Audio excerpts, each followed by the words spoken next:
আজকে আমরা শুরু করব ডেটা স্ট্রাকচার, পুরো ইনডেপথ কনসেপ্ট এই সেশনে ক্লিয়ার করব। তো প্রথমে যে পার্টটা আমাদের ডেটা স্ট্রাকচার ঢোকার আগে দরকার জানতে হয় সেটাকে বলে অ্যালগোরিদম কাকে বলে। প্রথম ধাপে আমরা জানবো অ্যালগোরিদম, তার বেসিক আন্ডারস্ট্যান্ডিং নেবো। এখান থেকে প্রশ্ন বেসিক হলেও আসার জায়গা রয়েছে। অ্যালগোরিদমের বাংলা ভাষা বলতে যে কোনো জায়গায় যদি আমি কোনো প্ল্যানিং করি, কোনো কাজ করার সময় যদি কোনো প্ল্যানিং আমাদের করতে হয়, সেই প্ল্যানিংটাকে যদি ইংলিশ ভাষায় যদি খাতায় লিখি তাকে বলা হয় অ্যালগোরিদম বলা হয়। যেরকম বেসিক যদি আমি কথা বলি চা বানাবো, এবার আমি যদি পদ্ধতিগুলো স্টেপসগুলো খাতায় লিখি, প্রথমে একটা বাটি নেবো, তারপর ওটা গ্যাসে বসাবো, গরম জল দেবো, তারপর চা পাতা দেবো, চিনি দেবো, ফুটলে দুধ দেবো, যে স্টেপগুলো আছে এটা যদি সিম্পল আমরা খাতায় লিখি, খাতা কলমে লিখি, খাতা কলমে যেটা লিখলাম সেটাকে যদি ইংলিশ ভাষায় লিখি সেটাকে বলা হবে অ্যালগোরিদম বলা হবে। যে কোনো জিনিসের প্ল্যানিং করাটাকে বলা হয় অ্যালগোরিদম, যেটা যদি আমরা সিম্পল যদি খাতা কলমে লিখি ইংলিশ ভাষায় সেটাই হচ্ছে আমাদের অ্যালগোরিদম বলা হয়। এটাকে আরেকটা ভাষায় বলা হয় step by step approach to solve a problem. আমরা স্টেপস লিখছি, কোনো সমস্যা আমার কাছে আছে, চা বানানোটা যদি সমস্যা হয় তার সমাধানটা যদি আমি খাতায় লিখি তখন তাকে আমরা অ্যালগোরিদম বলে কিন্তু জানবো। ঠিক আছে, অ্যালগোরিদম দু প্রকারের হয়, একটাকে বলা হয় ডিটারমিনিস্টিক অ্যালগোরিদম, একটাকে বলা হয় নন ডিটারমিনিস্টিক অ্যালগোরিদম। গল্পটা কি ডিটারমিনিস্টিক এবং নন ডিটারমিনিস্টিক? ধরে নাও তোমাকে একটা সমস্যা দেওয়া রয়েছে যে আমি বললাম চা বানাবো, ভালো কথা। এবার আমাকে যখন বলা হলো যে চা বানাবো, এটা হচ্ছে সমস্যার সমাধানটা তুমি বলো। আমি সিম্পল বললাম যে একদম যেটা স্টেপ বাই স্টেপ অ্যাপ্রোচ সবই বললাম, যে আমরা বাটি নেবো, গ্যাসে বসাবো, গরম জল দেবো, চিনি দেবো, সব কিছু দেবো, যেরকমভাবে স্টেপ হয় আমরা বললাম। যেরকম প্রত্যেকটা স্টেপের একটা প্রপার লজিক রয়েছে, যে আমি এই যে গ্যাসে যে বাটিটা বসাচ্ছি সেটা গরম হচ্ছে, তারপরে জল দিচ্ছি, চিনি দিচ্ছি, চা পাতা দিচ্ছি, দুধ দিচ্ছি, তারপরে ছাঁকছি, চা হয়ে যাচ্ছে, তারপরে খেতে পারবো। এই যে প্রত্যেকটা যে কথা বললাম তার একটা অ্যাপ্রোপ্রিয়েট লজিক আছে। হাওয়ায় কথা বলিনি, ম্যাজিক্যাল কথা বলিনি যে আমি গ্যাসটা ধরালাম, বাটি বসিয়ে দিলাম, চা হয়ে যাবে। তার জন্য যে সামগ্রী দিতে হবে। তাহলে আমি যদি প্রত্যেকটা কথার যদি মানে আছে, বাংলা ভাষায় বলতে প্রত্যেকটা কথা যে বললাম তার একটা প্রপার লজিক বা মানে আছে, এরকম যদি আমি কোনো সমাধান দিই সেই সমাধানটাকে বলা হবে ডিটারমিনিস্টিক অ্যালগোরিদম। প্রত্যেকটা স্টেপ এর একটা প্রপার লজিক, যেটা আমরা কোডিং করে লিখতে পারবো। যাই আমি বলি না কেন, যে কোনো আমি যখন প্রবলেম আমি সলভ করছি বাই রাইটিং সাম কোড লিখে, সেই প্রত্যেকটা যেটা আমি লিখলাম অ্যালগোরিদমটা ইংলিশ ভাষায়, তার বিনিময়ে কিন্তু আমি কোড লিখতে পারবো। এরকম যদি কোনো পরিস্থিতির গল্প থাকে তখন তাকে আমরা বলতে পারি ডিটারমিনিস্টিক অ্যালগোরিদম। এখানে কিন্তু কোনো ম্যাজিক্যাল কনসেপ্ট হয় না, মানে আমরা ম্যাজিক করছি এরকম ব্যাপার নেই, প্রত্যেকটা লজিক হয়। যে ম্যাজিকগুলো আমরা দেখি, যেটাকে জাদু বলা হয়, সেটাও যেটা দেখি আমরা, তারও পেছনে কিন্তু একটা অ্যাপ্রোপ্রিয়েট লজিক আছে। সব কিছুরই একটা লজিক বা একটা প্রমাণ সংখ্যক জিনিস রয়েছে, মানে আমি যেটা করছি তার একটা প্রমাণ রয়েছে, হ্যাঁ এটা ঠিক আছে, ঠিকঠাক করছি। এরকম যদি কোনো গল্প বলি তখন তাকে বলা হয় ডিটারমিনিস্টিক। যেখানে আরেকটা পয়েন্ট লেখা আছে যে ইনপুট থেকে আউটপুটের একটাই কিন্তু পাথ থাকবে, যা ইনপুট দিয়েছি সেখান থেকে আউটপুটে যাচ্ছি তার একটাই আমাদের নির্দিষ্ট যদি একরকমই পাথ থাকে তখন তো আমরা বলতে পারি যেটাকে ডিটারমিনিস্টিক অ্যালগোরিদম। আর নন ডিটারমিনিস্টিক তার মানে কি হবে, যার কোনো প্রপার কোনো লজিক নেই। বলে দিলাম যে গ্যাসটা অন করে বাটিটা বসিয়ে দাও, দেখবে চা অটোমেটিক হয়ে যাচ্ছে। তাহলে কিভাবে চাটা হবে? আমি তো কথাটা ক্লিয়ারই বলতে পারলাম না, তার কোনো প্রপার লজিকই দিতে পারলাম না। আমি যে কথাটা বললাম যার কোনো মানেই হচ্ছে না, কিভাবে করবো সেটা বুঝতেই পারছি না। এরকম যদি কোনো প্ল্যানিং করি সেই প্ল্যানিংটাকে আমরা বলতে পারি, তাকে বলা হয় নন ডিটারমিনিস্টিক অ্যালগোরিদম। এখানে একটা ম্যাজিক্যাল গল্প চলে আসছে। আমরা গ্যাস অন করে বাটি বসিয়ে দিলাম, চা হয়ে গেল, এটা কখনো সম্ভব? কখনো সম্ভব না। চা হতে গেলে তার জল দিতে হবে, চিনি দিতে হবে, দুধ দিতে হবে, চা পাতা দিতে হবে, ফোটাতে হবে, চাকনিতে ছাকতে হবে, তবে গিয়ে চাটা হবে। সেই জন্য আমরা যেটা বললাম সেটা তার মানে এর কোনো নেই, কোনো প্রপার কোনো লজিক নেই। লজিক ছাড়া যখনই আমরা কোনো মানেহীন কথা বলি, যার কোনো মানে হয় না, ওটাকেই গল্পটা বলতে পারি one kind of a non deterministic approach, বা একে বলা হয় নন ডিটারমিনিস্টিক অ্যালগোরিদম বলা হয়। আর এখান থেকে এখানে একটা পাথ, এটা কম্পিউটারাইজ কথা বলা আছে, এই ইনপুট থেকে আউটপুটের অনেকগুলো সলিউশন হতে পারে। হ্যাঁ, অনেকভাবে। কেউ বলছে চা মানে পাতি মানে গ্যাস অন করে এটা বসিয়ে দাও হয়ে যাবে, কেউ বললো গ্যাস অন করে জল দিয়ে দাও হয়ে যাবে, এরকম অনেক রকম ভাবে আমরা কথাটা বলতে পারি, কিন্তু অ্যাপ্রোপ্রিয়েটেড কোনো সলিউশন দিচ্ছি না। আর একটা মানে গল্প কথা আমরা রাখছি যে এটা করে দাও হয়ে যাবে, কি করে হবে কেউ জানে না। এটাকে বলা হচ্ছে আমাদের নন ডিটারমিনিস্টিক অ্যাপ্রোচ অফ অ্যালগোরিদম। এবার নেক্সট আমরা দেখবো যে ক্যারেক্টারিস্টিক। একটা অ্যালগোরিদমের ক্যারেক্টারিস্টিক মানে বাংলা ভাষায় বলতে বৈশিষ্ট্য কি আছে।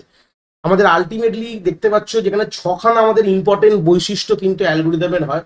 প্রথম হচ্ছে ফাইনাইটনেস। প্রত্যেকটি কথার মানে কিন্তু খুব ইনডিফিনাইটলি জানতে হবে। মানে তার মানে আমরা যখন একটা অ্যালগোরিদম বানাবো তখন আমাকে এই ছটা বৈশিষ্ট্য মাথায় রেখে কিন্তু মেজার করা হয় যে অ্যালগোরিদমটা কতটা ভালো আমি বানিয়েছি। যে কোনো জায়গায় যখনই আমরা অ্যালগোরিদম বানাবো তখন এই 6টা বৈশিষ্ট্যকে মাথায় রাখতে হবে।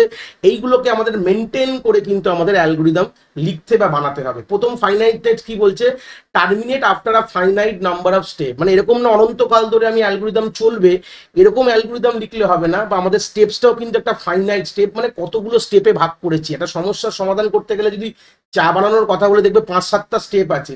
গ্যাস অন করো, বাটি বসাও, জল দাও, চিনি দাও, চা পাতা দাও, দুধ দাও, ছাঁকো, হয়ে গেল। ফোটানোর পর ছাঁকলে হয়ে যাবে। কটা স্টেপ যদি গুনি, 4-5-6টা স্টেপ আছে।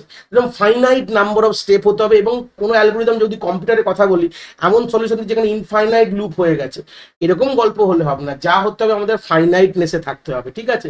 নেক্সট হচ্ছে কমপ্লিটনেস। কি বলছে, must provide a solution to a problem, মানে তুমি একটা সমস্যা নিয়ে এসেছি, যার সমাধান আমি অ্যালগোরিদম লিখে করব, সেই সমস্যার কিন্তু একটা কমপ্লিট সলিউশন তাকে দিতে হচ্ছে। মানে আমি যখন অ্যালগোরিদমটা লিখলাম, তার মানে আমার যা সমস্যা ছিল, মানে চা বানানো যদি সমস্যা থাকে, তার সমাধানটা করে ফেলেছি, চাটা বানিয়ে ফেলেছি।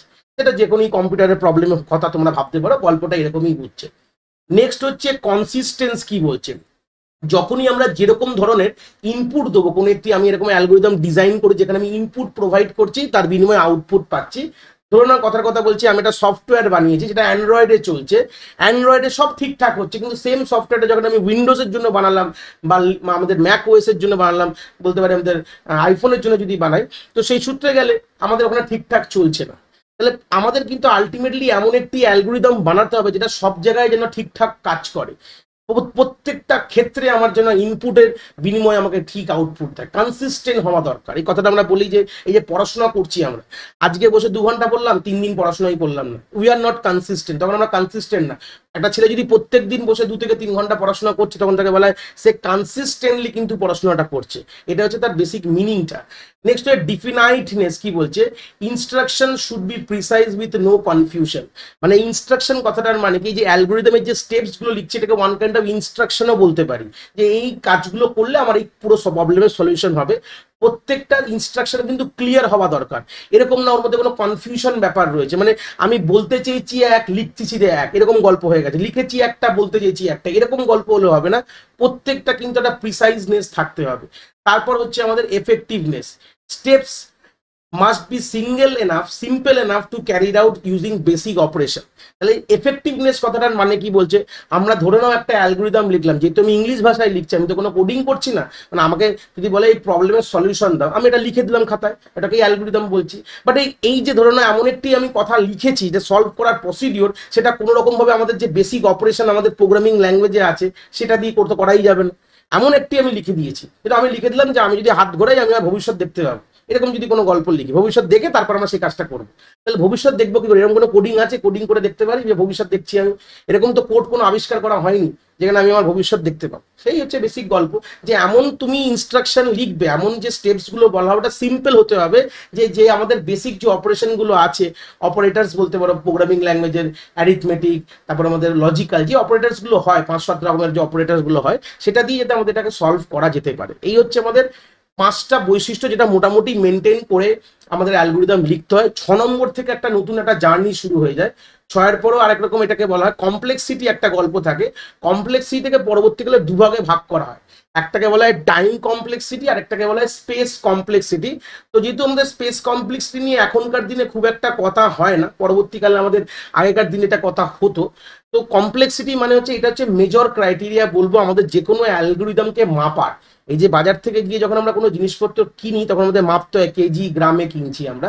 এই যে মাপার যে গল্পটা, যখন মাপতে বসি তখন অ্যালগোরিদমটা কতটা ভালো বা এর সময় কত লাগছে, এই যে মাপার যে গল্পটা কিন্তু আমরা এই কমপ্লেক্সিটি অ্যানালাইজ করে মাপি।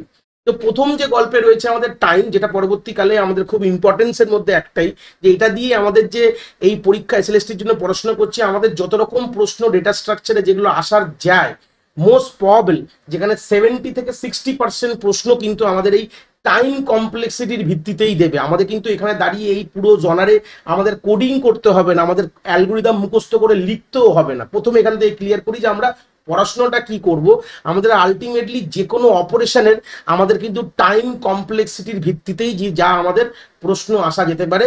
আদার্সও যেটা 30% রয়েছে সেটাতেও আমি বলে দেবো কি কি প্রশ্ন আসতে পারে। বাট ওভারভিউ যদি এমসিকিউ প্যাটার্নের কথা বলি, এখানে কোনো কিছু মুখস্থর ব্যাপার নেই। যেটা মেজরলি আসা যেতে পারে টাইম কমপ্লেক্সিটি 60 থেকে 70% কোশ্চেন কিন্তু এখান থেকেই দেবে। তো আমাদের স্পেস নিয়েও কথা বলবো। টাইম কমপ্লেক্সিটি কি বুঝলাম, যে কোনো একটা অ্যালগোরিদম যখন আমি লিখছি তার কতটা চলতে কতটা সময় লাগছে। যেরকম এখানে ডেফিনেশনে কি আছে, number of time basic operation যেটা পারফর্ম করা হয়। ধরে নাও আমি এটা কথা বলি 1 থেকে 100 প্রিন্ট করতে বলেছি, 1 থেকে 100।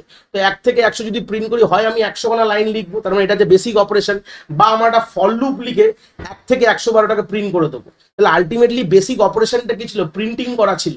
কতবার করলাম, 100 বার করলাম, তাহলে টাইম কমপ্লেক্সিটি কি হবে, 100 হয়ে যাবে।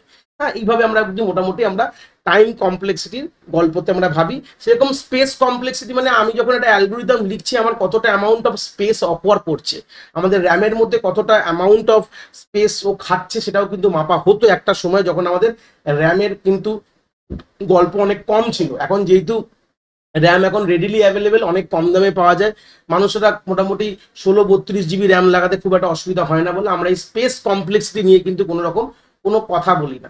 এই হচ্ছে বেসিক ওভারভিউ, যাকে বলে ডেফিনেশন। এবার পরবর্তীকালে আমরা টাইম কমপ্লেক্সিটি নিয়ে মেনলি কথা বলবো। 3 ধরনের ক্যাটাগরিজে ভাগ করা হয়েছে। প্রথমটাকে বলা হয় বিগো নোটেশন, বিগ থিটা নোটেশন বা নর্মাল থিটা নোটেশন বলতে পারি, আর ওমেগা নোটেশন। এই হচ্ছে 3টে ক্যাটাগরি বলতে পারি যেটাতে আমরা টাইম কমপ্লেক্সিটি মাপি। বিগ ও নোটেশনকে বলা হয় ওয়ার্স্ট কেস। ওয়ার্স্ট কেস কথাটার মানে যে কোনো সিচুয়েশন ভাবো, যে কোনো সিচুয়েশনের 3টে জিনিস হতে পারে। যে আমরা এই যে এখন পড়াশোনা করছি এসএলএসটির জন্য, কি আমাদের 3টে সিচুয়েশন হতে পারে।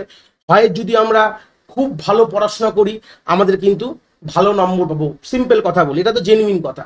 এবার ধরে না এই যে পরীক্ষা দিতে বসছি, আজ যে এই সমস্যার মধ্যে রয়েছে, কি সমস্যার মধ্যে রয়েছে যে কিছু মানুষেরা যারা 10 নম্বর এক্সট্রা পেয়ে, যাদের একটা প্লাস পয়েন্ট রয়েছে, কিছু মানুষেরা যে যারা মোটামুটি 70-এ পরীক্ষা মানে 70-এ তাদের কাট অফ রেডি হবে, কারোর 80-তে কাট অফ রেডি হচ্ছে, মানে 80 নম্বরের তারা রয়েছে যারা 10 নম্বর এক্সপিরিয়েন্স পাচ্ছে। আর কেউ কিছু মানুষেরা যারা 10 নম্বর এক্সপিরিয়েন্স পাচ্ছে না, যারা এক্সপিরিয়েন্স নেই, ফ্রেশার্স ক্যান্ডিডেট। এবার প্রশ্ন থাকবে কি, বেস্ট সিনারিও কি কি হতে পারে। হয় আমাদের প্রশ্ন পেপার খুব ইজি আসতে পারে, তার মানে যারা রয়েছে তারা ওখান থেকে 10 নম্বর এক্সট্রা পেয়ে ওখান থেকে তারা কাট অফের দিকে এগিয়ে যাচ্ছে। এক সব থেকে মোটামুটি কি হতে পারে যে পেপার লেভেল যদি মিডিয়াম হয় তাহলে তো অসুবিধা নেই, সেখান থেকে মোটামুটি কম্পিটিশনটা ঠিকঠাক হবে, পড়াশোনা করতে হবে। আর এক হতে পারে যে ওয়ার্স্ট সিনারিও কি হতে পারে, যে আমাদের পেপার লেভেল যদি প্রচন্ড টাফ হয়, যেটাকে যদি এই জিনিসটাকে যদি উল্টো দিক করে করি তাহলে আমাদের আরো ভালো হবে। এক আমাদের বেস্ট সিনারিও যারা ফ্রেশার্সের দিকে যদি কথা বলি তাহলে কি হতে পারছে, পেপার যদি খুব টাফ দেয় তাহলে তারা যদি পড়াশোনা করে তারা কিন্তু ওখানে এগিয়ে যাবে। পেপার যদি মোটামুটি দেয় তাহলে মোটামুটি হবে। আর পেপার যদি খুব ইজি দিয়ে দেয়, এটা হচ্ছে ওয়ার্স্ট সিনারিও, তাহলে তাদের চাকরি পাওয়ার কোনো জায়গা নেই। তাহলে যারা রয়েছে প্রিভিয়াস তারাও ওখানে এলিজিবল, মানে তারাও ভালো নম্বর পাবে, আর তারাও কিন্তু ওখান থেকে আরো একটু এগিয়ে গেল, 10 নম্বর আরো বেশি পেয়ে গেল, তো তাদের কিন্তু কাট অফের দিকে তারা আরো অনেকটা এগিয়ে যাচ্ছে। তো এইভাবে 3টে যদি আমরা কেসকে ডিনোট করি, যে কোনো সিচুয়েশন, সেটা এখানে বলি বা আদার্সে বলি, যে কোনো সিচুয়েশনে আমরা 3টে ক্যাটাগরিকে সবসময় করি, কতটা ভালো হবে কতটা খারাপ হবে, আজ মাঝামাঝি কি আছে, যে কোনো প্ল্যানিং এর 3টে ক্যাটাগরি আমাদের হয়। তো সেই হিসাবে টাইম কমপ্লেক্সিটিকে আমরা 3টে ক্যাটাগরিতে ভাগ করতে পারি। একটা বিগো নোটেশন মানে সবথেকে খারাপ কি হতে পারে। তো আলটিমেটলি কম্পিউটার সায়েন্সে কিন্তু আমরা এটা নিয়েই ভাবি, ওয়ার্স্ট কেস কতটা হতে পারে, মানে খারাপ কতটা জায়গায় যেতে পারে, সেটাকে আমরা আরেকটা টার্মে বলি অ্যাসিম্পটোটিক আপার বাউন্ডারি। আমরা যখনই কোনো অ্যালগোরিদম নিয়ে কথা বলবো আমরা কিন্তু তার বিগো নোটেশনেরই কমপ্লেক্সিটি দেখবো, মানে আমাদের বিগো বা অর্ডার অফ আমরা বলতে পারি, বা বিগোতে কত আসছে, মানে ওয়ার্স্ট কেসে কি আছে। সবসময় আমরা অ্যানালিসিস কিন্তু ওয়ার্স্ট কেস থেকে যদি ভাবি। নেক্সট থিটা মানে অ্যাভারেজ কেসের কথা বলছি, যেখান থেকে মোটামুটি সিনারিওতে কি হতে পারে, এটাকে বলে অ্যাসিম্পটোটিক স্যান্ডউইচ কেস বলে। অ্যাসিম্পটোটিক কথাটার মানে কি আমরা যত এগাবো বুঝতে পারবো। আর থার্ড হচ্ছে ওমেগা, মানে বেস্ট কেস বলা হয়, মানে একদম জিনিসটা যতটা ভালো আমি ভাবলি। সবসময় আমরা কখনোই ভালোটা ভেবে চলি না, আমরা খারাপটা ভেবেই চলি। বাট ওমেগা নোটেশন দিয়ে আমরা কি করি, আমরা বেস্ট কেস অ্যানালিসিস করি, মানে এটা যদি হয় বেস্ট কেসে কি হতে পারে।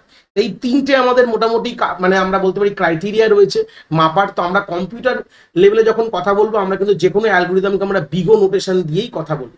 এবার আমরা চলে আসলাম তার পরের ধাপে, যে অ্যাসিম্পটোটিক কথাটার মানে কি, তার গ্রাফিক্যাল কিছু আইডিয়াস জাস্ট আইডিয়া নেবো। এখান থেকে খুব একটা প্রশ্ন আসার হয়তো জায়গা নেই, বাট যদি কোনো টার্ম ভিত্তিতে কোনো প্রশ্ন করে তখন আমরা এটা করতে পারবো। এই যেগুলো দেখলাম সেগুলোকে আমরা অ্যাসিম্পটোটিক বলছি। অ্যাসিম্পটোটিক শব্দটা এসছে একটা কার্ভ থেকে, এই যে কার্ভটা দেখতে পাচ্ছি, দিস ইজ দ্য কার্ভ, গ্রাফে আমাদের গ্রাফ মুখস্থ করতে হবে না, প্রথমেই বললাম, জাস্ট আইডিয়া নেবো। অ্যাসিম্পটোটিক কথাটার মানে কিন্তু এটা কার্ভ থেকে আসছে। এটা আমাদের ব্যাচেলার ডিগ্রিতে হয়তো আমরা পড়াশোনা ডিটেলসে করেছি, বাট এখানে আমাদের অতটা ইনডেপথ লাগবে না। এখানে এটা অ্যাসিম্পটোটিক কার্ভ কথাটা কেন বলা হচ্ছে, কেন এইটাকে নামটা কেন এসছে, কেন একটা সময়ের পর, মানে এই পয়েন্টটা দেখো, এটা সেই x0 একটা পয়েন্ট আমি গ্রাফে ধরেছি, এই সময়ের পর এই দুটো কার্ভ, এই দুটো লাইন কার্ভ কিন্তু কখনো নিজেদের মধ্যে ইন্টারসেক্ট করবে না। কারণ নিজেদের মধ্যে কখনো ইন্টারসেক্ট নেবার কোনোদিনই করবে না। কোনো একটি পয়েন্ট আছে, সেই পয়েন্টটাকে আমি x0 ধরে নিয়েছি, এই পয়েন্টটার পর এক্স অ্যাক্সিসের, এটা কখনো নিজেদের মধ্যে ইন্টারসেক্ট করে না। এই হচ্ছে বেসিক আইডিয়া।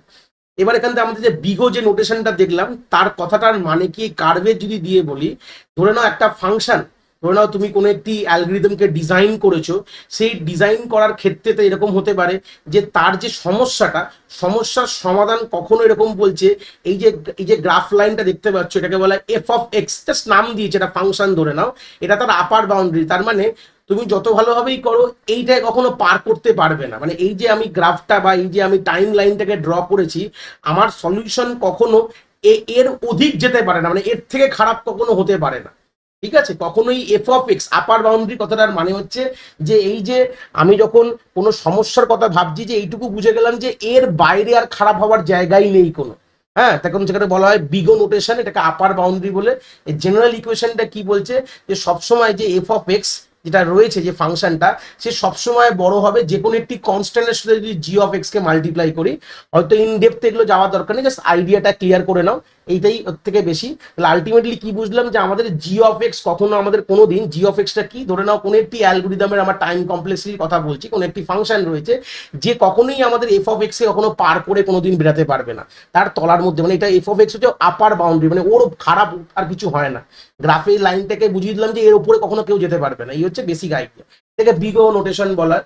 ওমেগা নোটেশন মানে বুঝতে পারছো বেস্ট কেস, মানে এই যে আমাদের এফ অফ এক্স নিচের দিকে নেমে গেছে, তার মানে কি এর থেকে কমে তুমি করতে পারবে না। মানে যাই হোক না কেন, মানে এইটুকু সময় তোমার লাগবেই। যদি নর্মালি কথা বলি, এটা এসএলএসটি তে ক্র্যাক করার জন্য মিনিমাম কতটা পড়াশোনা করতে হবে, দিনে 2 ঘন্টা পড়তেই হবে। হ্যাঁ, তুমি হয়তো বেশি পড়লে খুব ভালো, বাট দিনে তোমার 2 ঘন্টা পড়তে হবে, মানে মিনিমাম কতটা তোমার থাকবে, মানে এর থেকে কম করলেও হবে না। এই হচ্ছে ব্যাপার। তাহলে তোমার অ্যালগরিদম এর উপরে যত যা রয়েছে যে টাইমটাই লাগছে, বাট এই এফ অফ এক্স এটাকে বলে লোয়ার বাউন্ডারি, কখনো একে তুমি কখনো টপকে নিচের দিকে নামতে পারবে না। এই হচ্ছে তোমার বিয়ার মিনিমাম সময় তোমার লাগবেই। এই জন্য সবসময় জি অফ এক্স কি হতে পারে, হয় বড় হতে পারে এফ অফ এক্স এর থেকে, মানে দেখো বড় উপরে মানে বড়, বা ইকুয়ালও হতে পারে। এই হচ্ছে বেসিক আইডিয়া। এবার চলে আসলাম থিটাকে বলা হয় কি অ্যাভারেজ কেস বা স্যান্ডউইচ কেসও বলা হয়। তো সেই সূত্রে দাঁড়িয়ে দেখে নাও যে আমরা যে এখানে ইকুয়েশনটা রয়েছে বা আমার ফাংশনটা, এই দুটো যেটা আপার এবং লোয়ারের মাঝখানে সবসময় রয়েছে। দেখো আপার একটা রয়েছে, F of F two X ধরে নাও লোয়ার আমাদের পার্ট রয়েছে, এটা এফ ওয়ান এক্স আমাদের হায়ার রয়েছে। এই দুটোর মাঝে মাঝে যে রয়েছে তখন তাকে বলা হচ্ছে যে থিটা বা অ্যাভারেজ কেস। এই হচ্ছে বেসিকের আইডিয়াটা, জাস্ট বলে দিলাম। এটা আমাদের ব্যাচেলার ডিগ্রিতে খুব লাগে, বাট এখান থেকে যদি প্রশ্ন আসার খুব জায়গা নেই, বাট যদি টার্মস গুলো নিয়ে প্রশ্ন করে, অ্যাসিম্পটোটিক কি, গল্পটা কি, ইকুয়েশনটা দিয়ে দিলাম, হয়তো এখান থেকে কোনো প্রশ্ন হয়তো আসার সেরকম জায়গা নেই। যাই হোক, একটা বেসিক ইন্ট্রোডাকশন দিয়ে দিলাম একটা আমাদের অ্যালগরিদমে, যেটা আমাদের রয়েছিল আমাদের পার্টে। নেক্সট আমরা যে টাইম কমপ্লেক্স নিয়ে পড়বো, এখানে টাইম সিরিজের একটা গল্প কিন্তু খুব ইম্পর্টেন্ট প্রশ্ন এখান থেকে অনেক জায়গায় এসছে, যেটা নিয়ে পুরো কথা বলবো। আমরা যখন অ্যালগরিদমের কথা বলি, যেখানে আমাদের একদম শুরু হয় 1 থেকে, সব থেকে স্মলেস্ট যদি বলি সব থেকে কম সময় কাজ করতে পারে 1, বা একে কনস্ট্যান্ট টাইম বলা হয়। কনস্ট্যান্ট টাইম কথাটার মানে একটু ক্লিয়ার করে দিই। 1 মানে কনস্ট্যান্ট টাইম না, 1 কনস্ট্যান্ট টাইম মানে তোমার ইনপুটের ওপর ডিপেন্ডেন্ট থাকবে না। তুমি যে ইনপুট দেবে তার উপর ডিপেন্ডেন্ট যখন থাকে না, তখন তাকে বলা হয় কনস্ট্যান্ট টাইম। হ্যাঁ, তুমি যাই ইনপুট দাও আমার এইটুকু সময় লাগবে, ধরে নাও সেটা 1 ঘন্টা হতে পারে, 2 ঘন্টা হতে পারে, 3 ঘন্টা হতে পারে, সেটা কোনো ব্যাপার না। কিন্তু তোমার যে কোনো ইনপুট, তুমি যেটাই ইনপুট সেট দাও, সেটা 10টা দাও, 20টা দাও, 1000 দাও, 1 কোটি দাও, যাই দাও না, 100 কোটি দাও, তোমার 1 ঘন্টাই সময় লাগবে। যদি এরকম কোনো সিচুয়েশন হয়, তখন তাকে বলা হয় কনস্ট্যান্ট টাইমের কথা বলি। তাহলে সব থেকে ছোট আমরা এই আমাদের যে টাইম সিরিজে আমরা বলি, তো সেই সূত্রে তারপর হতে পারে আমাদের লগ অফ এন। ঠিক আছে, মানে যা ইনপুট দেবো তার 50% তোমার সময় লাগবে। তারপর হয় হচ্ছে এন, যা ইনপুট দিলাম তাই লাগলো। তারপর হচ্ছে N into log of N, তার মানে হচ্ছে এন মানে তোমার যা ইনপুট দিই তা তো লাগছেই, ততটা সময় তো লাগছেই, তারও হাফ, মানে 1.5 গুণ সময় বলতে পারো। যা ইনপুট দিলাম, যদি এন ইনপুট দিই, তাহলে এন ইন্টু এন বাই 2, তার মানে গল্পটা এরকম ভাবে হয়ে গেল, মানে 1.5 গুণ সময় আমার লেগে গেল। এন স্কোয়ার মানে ডাবল টাইম লাগছে, এন কিউব মানে ট্রিপল টাইম লাগছে, আর এরপর থেকে যেগুলো দেখছো এগুলো exponential time, 2 to the power N, N to the power N, N N factorial, তারপরে যে N to the power N, এই হচ্ছে বেসিক গল্প। অনেক সময় আরেকটা হয় আমাদের square root of N, log of N এবং ওয়ানের মাঝখানে আরেকটা টার্ম হয় স্কোয়ার রুট অফ এন, এটাও কিন্তু আমাদের সময় লাগে, এদের দুটোর মাঝখানে আমি বলতে পারি। তো এই হচ্ছে আমাদের টাইম সিরিজ, যেখানে এই সময় এইভাবে আমাদের বাড়ছে। যত আমি এদিকে যাব তত আমার টাইম বাড়াবো, লিখে দিয়েছি। লেফট থেকে রাইটে যাওয়া মানে আমাদের টাইম কিন্তু বাড়বে, হ্যাঁ, রাইট থেকে লেফটে আসা মানে টাইম কিন্তু কমবে। সেরকম টাইম বাড়া কমা মানে টাইম কমপ্লেক্সিটি বলছি, তাহলে এইটুকু বুঝতে পারছো যে যত আমি লেফট থেকে রাইটে যাচ্ছি মানে কমপ্লেক্সিটি, কোডের কমপ্লেক্সিটিও বাড়ছে। এখান থেকে বড় প্রশ্ন হচ্ছে টাইম আর কমপ্লেক্সিটি কি আলাদা? না, টাইম আর কমপ্লেক্সিটি আলাদা না, একই জিনিস, যা জিনিসটাকে আমি দুটো ভাগ করে লিখেছি। তার মানে কি, যত আমাদের কোডিং এর কমপ্লেক্সিটি বাড়ে আমাদের সময়ও বাড়বে। আমরা সিম্পল অপারেশন করলে কম সময় লাগবে, কমপ্লেক্স অপারেশন করলে বেশি সময় লাগবে। তো টাইম এবং কমপ্লেক্সিটি নিজেদের মধ্যে একই কথা, জাস্ট আমি ভেঙে ভেঙে দুটো ভাগে লিখেছি। সেম যখন যে আমরা রাইট থেকে লেফটের দিকে আসি আমাদের কমপ্লেক্সিটি কিন্তু কমে যাবে। একটা প্রশ্ন দেখালে আরো জিনিসটা ক্লিয়ার হবে। এই প্রশ্নটা ভালো করে দেখো, খুব ভালো প্রশ্ন, মক টেস্টের প্রশ্ন, এটা ইম্পর্টেন্ট বলে নিয়ে এসেছি। বলছে which time complexity grows the fastest? কোন টাইম কমপ্লেক্সিটি তাড়াতাড়ি গ্রো করে? দেখো ভালো করে ভাবতে হবে, তাড়াতাড়ি গ্রো করার মানে কি।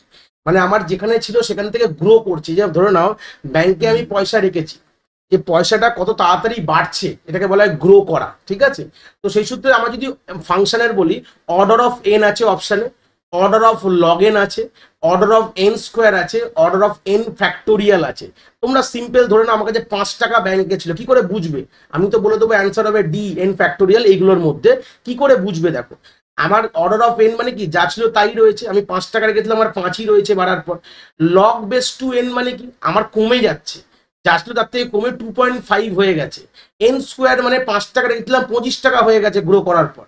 আর এন ফ্যাক্টোরিয়াল করে দেখো 5-এর ফ্যাক্টোরিয়াল কি 120। তার মানে কার টাকাটা বেশি, কোন ফাংশনে যদি ফেলি, মানে আমরা যেটা বলি না কম্পাউন্ড ইন্টারেস্ট, সিম্পল ইন্টারেস্ট, কোন ইন্টারেস্ট স্কিমে ফেললে আমার পয়সা তাড়াতাড়ি বেড়েছে, বলবো এন ফ্যাক্টোরিয়াল স্কিমে যদি আমি ইনভেস্ট করতে তাহলে আমার পয়সা তাড়াতাড়ি বাড়বে। তাহলে এই প্রশ্নটা কি বলছে, কোন টাইম কমপ্লেক্সিটি তাড়াতাড়ি বাড়ে, বাড়ে মানে তার সময়টা তাড়াতাড়ি বাড়ছে, তখন অর্ডার অফ এন হবে, ঠিক আছে? এবার এই একই প্রশ্ন ধাঁচ দেখো, ল্যাঙ্গুয়েজ পাল্টে গেছে কিভাবে। Which is the slowest time complexity? হ্যাঁ, এই যে তোমার টাইম সিরিজ দেওয়া রয়েছে, order of N factorial, log base two N আর এন স্কোয়ার, এরকম প্রশ্ন দেবে একদম ইন জেনারেল কথা।